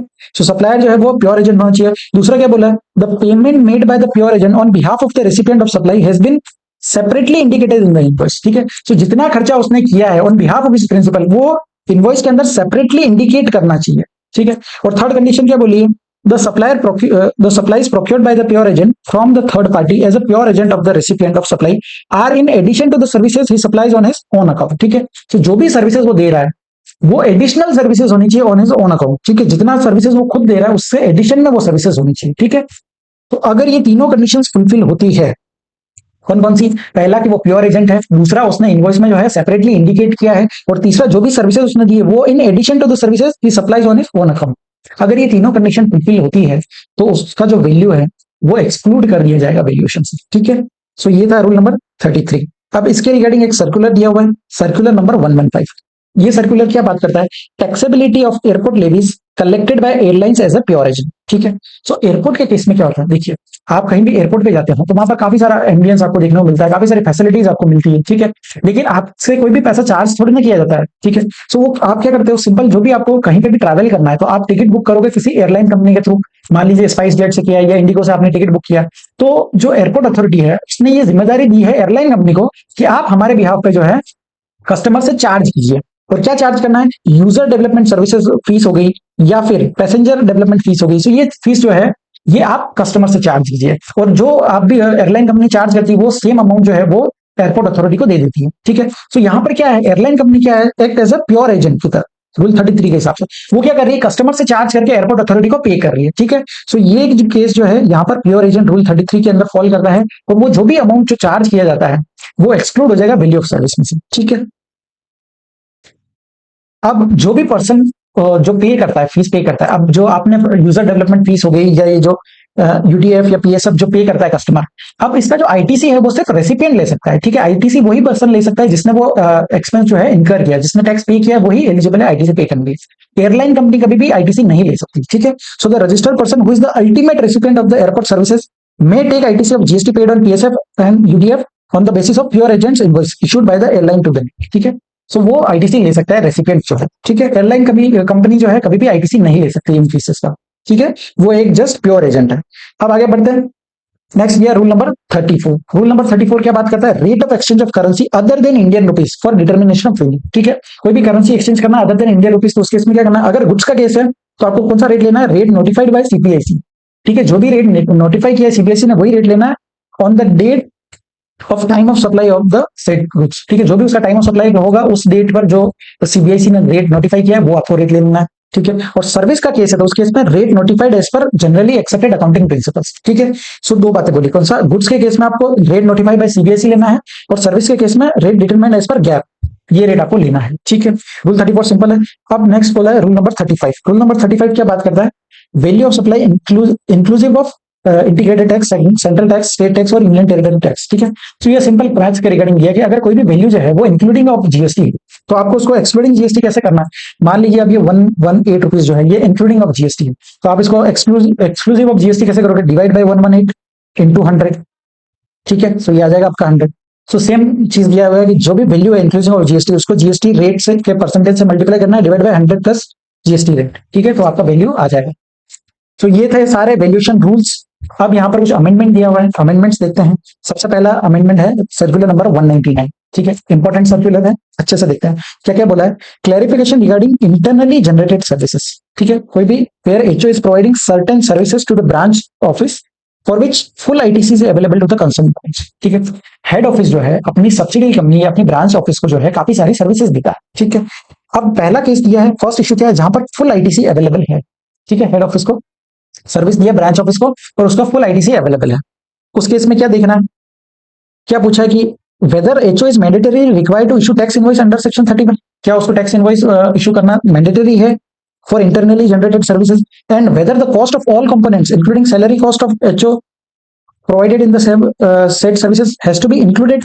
जो भी उसने कॉस्ट इनकर किया इंक्लूडिंग द सैलरी कॉस्ट, क्या वो इंक्लूड करना है। ठीक है, ये इशू था। तो क्लैरिफिकेशन क्या बोला है कि देखिए हेड ऑफिस और ब्रांच ऑफिस ये दोनों क्या है, रिलेटेड पर्सन है, रिलेटेड पर्सन या डिस्टिंक्ट पर्सन है। ठीक है, सो इसका वैल्यू हम कैसे डिसाइड करते हैं, रूल नंबर 28 के अंदर हमने देखा है। ठीक है, रूल नंबर 28 डील करता है रिलेटेड पर्सन और डिस्टिंक्ट पर्सन के केस में, और उस केस में क्या बोला है, आपका जो ओपन मार्केट वैल्यू है, ओपन मार्केट वैल्यू ही आपका वैल्यू ले लिया जाएगा। ठीक है, सो वहां पर एक प्रोवाइजो दिया था जहां पर बोला है कि where the recipient is eligible for full ITC. ठीक है, रूल नंबर 28 के अंदर हमने क्या देखा, एक प्रोवाइजो दिया था कि अगर रेसिपिएंट जो है वो फुल आईटीसी के लिए अवेलेबल है तो जो वैल्यू उसने इनवॉइस में डिक्लेयर किया है वही वैल्यू हम मान लिया जाए। ठीक है, सो जो वैल्यू डिक्लेयर किया in the invoice shall be deemed to be open market value of the goods और सर्विस। ठीक है, क्योंकि क्या हो रहा है, आईटीसी का जो चेन है वो ब्रेक नहीं हो रहा है, तो उस केस में जो वैल्यू डिक्लेयर करोगे आप इनवॉइस में वही आपका वैल्यू मान लिया जाएगा। ठीक है, सो फर्स्ट केस में क्या बोला कि आपको इनवॉइस इशू करना पड़ेगा, बिल्कुल करना पड़ेगा। अगर आप इनवॉइस इशू नहीं करोगे, अगर इनवॉइस इशू नहीं करोगे, not issued in tax invoice, तो उस केस में क्या होगा, deemed to be declared as nil. ठीक है, वैल्यू क्या मान लिया जाएगा, नील मान लिया जाएगा, क्योंकि जो आपने वैल्यू इनवॉइस में शो किया वही हम वैल्यू मान लेंगे रूल नंबर 28 के हिसाब से। आप इंक्लूड करते हो नहीं करते हो वो उससे लेना देना नहीं। ठीक है, अब सेकंड इशू क्या बोला है, जब कोई इंटरनली जनरेटेड सर्विसेज प्रोवाइड कर रहा है हेड ऑफिस अपने ब्रांच ऑफिस को और फुल आईटीसी अवेलेबल नहीं है। ठीक है, फुल आईटीसी अवेलेबल नहीं है तो क्या उस केस में जो है ब्रांच ऑफिस को अपना सैलरी कॉस्ट जो है, cost of salary of employee include करना पड़ेगा। तो यहां पर बोला कि कोई मैंडेटरी नहीं, it is not mandatory required. ठीक है, आप चाहे तो ऐड कर सकते हैं, चाहे तो ना ऐड करें। ठीक है, सो ये हमारा जो है सर्कुलर नंबर 199 में क्लियरिफाई किया। अब नेक्स्ट लास्ट सर्कुलर क्या दिया, सर्कुलर नंबर 206। ठीक है, ये क्या बात करता है, clarification regarding applicability of GST on supply of electricity by the real estate companies, malls, airport operators etcetera to their lessees और ऑक्यूपेंट्स। ठीक है, सो क्या होता है जनरली कोई भी एयरपोर्ट ऑपरेटर्स है या फिर मॉल्स हो गए या कंपनीज हो गई, रियल एस्टेट कंपनीज हो गई, तो वो क्या करते हैं, अपनी जो है शॉप्स रेंट पर देते हैं, और उसके साथ साथ जो है इलेक्ट्रिसिटी का कॉस्ट भी उसमें इंक्लूसिव होता है। ठीक है, सो क्या बोला है, जो भी आपने सर्विसेज दिया है, आपका मेन सर्विस क्या है, रेंटिंग ऑफ इमोबल प्रॉपर्टी। ठीक है, और साथ में आप इलेक्ट्रिसिटी का जो है एक्सपेंस भी साथ में इंक्लूड कर रहे हो, तो ये एक तरह की कंपोजिट सप्लाई है। ठीक है, कंपोजिट सप्लाई है, और जिसमें प्रिंसिपल सप्लाई क्या है, रेंटिंग ऑफ इमूवेबल प्रॉपर्टी और मेंटेनेंस ऑफ प्रीमाइसेस। ठीक है, प्रिंसिपल सप्लाई आपका रेंटिंग ऑफ इमूवेबल प्रॉपर्टी है, तो इस केस में जो रेट इस पर लगेगा, इस सर्विस पे लगेगा, वही जो है आपका इलेक्ट्रिसिटी पे भी लगेगा, और ये एक तरह की कंपोजिट सप्लाई कहलाई जाएगी। ठीक है, लेकिन अगर कोई भी इलेक्ट्रिसिटी सप्लाई कर रहा है bye the real estate owners हो गए, या फिर रियल रेसिडेंट वेलफेयर एसोसिएशन हो गया, या फिर रियल एस्टेट डेवलपर्स हो गए, एज ए प्योर एजेंट, अगर वो एज ए प्योर एजेंट कोई भी सर्विसेज दे रहे हैं इलेक्ट्रिसिटी का, ठीक है, तो वो फिर है not form part of the value, वो वैल्यू में इंक्लूड नहीं किया जाएगा। ठीक है, क्योंकि वो एज ए प्योर एजेंट दिया जा रहा है। अदरवाइज नॉर्मली जो है वो आपका वैल्यू का पार्ट बनेगा, और वो एज ए कंपोजिट सप्लाई माना जाएगा। ठीक है, लेकिन कोई रियल एस्टेट ओनर या रेसिडेंशियल वेलफेयर एसोसिएशन या रियल एस्टेट डेवलपर्स है, वो एज ए प्योर एजेंट आपको सर्विसेज दे रहे हैं, तो वो आपका वैल्यू का पार्ट नहीं बनेगा और वैल्यू में से एक्सक्लूड किया जाएगा। ठीक है, तो ये था हमारा लास्ट सर्कुलर। आई होप ये चैप्टर आपको समझा होगा, बहुत ही अच्छा चैप्टर है। अब एक बार क्विक रिकैप लेते हैं। इस चैप्टर के अंदर हमने क्या पढ़ा, सबसे पहले सेक्शन नंबर 15 देखा। 15 बात करता है उसके अंदर 5 सबसेक्शंस थे। ठीक है, 15(1) बोलता है कि जो भी ट्रांजैक्शन वैल्यू होगा वही आपका वैल्यू मान लिया जाएगा, अगर बायर और सेलर रिलेटेड नहीं है और प्राइस ही सोल कंसिडरेशन है। ठीक है, उसके बाद 15(2) के अंदर हमने इंक्लूजन्स देखे। कौन कौन से इंक्लूजन्स देखे, तो 5 सबसेक्शंस देखे थे। ठीक है, 5 क्लोजेस थे, ए से लेकर के ई तक। ए क्या बोलता है, any taxes paid other than GST के टैक्सेस। ठीक है, बी क्या बोलता है, bond by the recipient, liability था सप्लायर का पे करने का, लेकिन रेसिपिएंट ने बॉन्ड किया वो एक्सपेंस, तो वो भी इंक्लूड होगा। उसके बाद सी क्या था, सी बात करता है कमीशन एंड पैकिंग चार्जेस, कोई भी इंसिडेंटल एक्सपेंसेस है जो इनकर किए सप्लायर ने, तो वो भी इंक्लूड हो जाएंगे वैल्यू में। उसके बाद डी क्या था, डिलेड पेमेंट ऑफ कंसिडरेशन, कोई भी पेमेंट रिसीव हुआ है जो इंटरेस्ट की फॉर्म में या लेट फीस की फॉर्म में, वो भी आपका वैल्यू में इंक्लूड होगा। उसके बाद ई क्या था, excluding subsidies by central government and state government, कोई भी सब्सिडी रिसीव हुआ एक्सेप्ट सीजी एंड एसडी, तो आपका वो सब्सिडी जो है ऐड हो जाएगा। ठीक है, उसके बाद हमने देखा सेक्शन नंबर 15 सबसेक्शन 3 जो बात करता है exclusions from value of supply. Exclusions के अंदर हमने डिस्काउंट देखा था, डिस्काउंट का एक चार्ट देखा था। चार्ट क्या बोलता है, अगर डिस्काउंट दिया है ऑन और before the time of supply, तो वो डिडक्शन मिल जाएगा आपको वैल्यू ऑफ सप्लाई में से, if it is separately shown in the invoice. ठीक है, आपने इनवॉइस में शो किया है तो आपको मिल जाएगा डिडक्शन। अगर आपने डिस्काउंट दिया है आफ्टर द सप्लाई, सप्लाई होने के बाद में दिया, तो आपको देखना है कि क्या एग्रीमेंट था at the time of supply, और क्या वो जो डिस्काउंट है वो लिंक है इनवॉइस से। ठीक है, अगर ये दोनों कंडीशंस फुलफिल होती है तो आपको डिडक्शन मिल जाएगा, provided proportionate ITC is reversed. ठीक है, आपको प्रोपोर्शनेट आईटीसी जो है रिवर्स करना पड़ेगा। अगर आफ्टर द सप्लाई दिया है और एग्रीमेंट नहीं था, तो उस केस में जो है डिस्काउंट आपके वैल्यू में से डिडक्ट नहीं किया जाएगा। ठीक है, ये था हमारा सेक्शन 15 सबसेक्शन 3। उसके बाद हमने देखा सेक्शन 15 सबसेक्शन 4 जो बोलता है कि अगर आप वैल्यू जो है सेक्शन 15 सबसेक्शन 1 के हिसाब से डिटरमाइन नहीं कर पा रहे हो, तो उसका जो वैल्यू है वो वैल्यूएशन रूल्स के हिसाब से प्रिस्क्राइब करेंगे। ठीक है, उसके बाद सेक्शन 15 सबसेक्शन 5 क्या बोलता है कि स्पेसिफाइड नोटिफाइड गुड्स है जिनका जो वैल्यू है वो वैल्यूएशन रूल्स के हिसाब से डिसाइड किया जाएगा। उसमें 3 जो है सर्विसेज ऐड हुई थी, online gaming including money online gaming, और तीसरा क्या है, कसिनोस है। ठीक है, एक्शनेबल क्लेम्स थ्रू कसिनोस, ये तीनों सर्विसेज ऐड की गई। उसके बाद हमने वैल्यूएशन रूल्स देखे, रूल नंबर 27 जहां पर consideration partly in money and partly not in money था। उसके बाद रूल नंबर 28 देखा जहां पर value of supply of goods और services through made between visiting person और रिलेटेड पर्सन। ठीक है, अदर देन थ्रू एजेंट। उसके बाद रूल नंबर 29 देखा जहां पर कोई भी सर्विसेज ली जाती थ्रू एजेंट्स के थ्रू। ठीक है, उसके बाद रूल 30 देखा था हमने, कॉस्ट प्लस 10% मार्कअप। और रूल 31 क्या बात करता है, जहां पर आपको अदर रीजनेबल मीन्स के हिसाब से आप वैल्यू डिटरमाइन कर सकते हो। उसके बाद 31 देखा था, 31 के अंदर 3 सेक्शंस थे।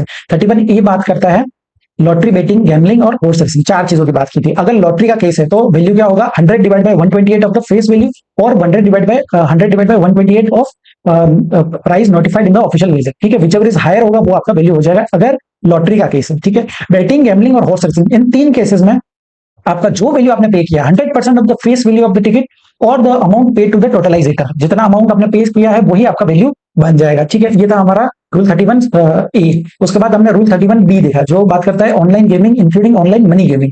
उस केस में जो भी पैसा आपने पे किया है सप्लायर को या डिपॉजिट किया है गेम खेलते समय, वही आपका वैल्यू बन जाएगा। और कोई भी पैसा रिटर्न किया गया, रिफंड किया गया, तो वो वैल्यू में से एक्सक्लूड नहीं किया जाएगा। ठीक है, उसके बाद 31 सी बात करता है एक्शनेबल क्लेम थ्रू कसिनोस। ठीक है, आप कसिनोस में कोई गेम खेलने गए तो आपने जो भी पैसा पे किया है वो चिप्स खरीदने के लिए या कॉइन खरीदने के लिए या टिकट्स खरीदने के लिए या फिर कोई स्कीम में या कोई कंपटीशन में पार्टिसिपेट करने के लिए आपने जो भी पैसा पे किया है, वही आपका वैल्यू बन जाएगा। कोई भी पैसा रिटर्न किया गया या रिफंड हुआ तो वो वैल्यू में से एक्सक्लूड नहीं किया जाएगा, ठीक है। रूल 31B और रूल 31C के रिगार्डिंग एक्सप्लेनेशन दिया था, वो क्या बोलता है, अगर आप कोई भी विनिंग्स जीतते हो, ठीक है, आप 1 लाख रुपीज आपने लेकर के गए थे खेल खेलने और 1,50,000 रुपीज आपने कमाया उसमें से, तो जो 50,000 एक्स्ट्रा अर्न किया उस पर आपको जीएसटी पे करने की जरूरत नहीं है, क्योंकि वो किसी और ने गवाया है वो पैसा, ठीक है। आपने अर्न किया तो आपको आपका वैल्यू क्या होगा, जो आपने इनिशियली पे किया वही आपका वैल्यू बन जाएगा, ठीक है। उसके बाद हमने रूल 32 देखा।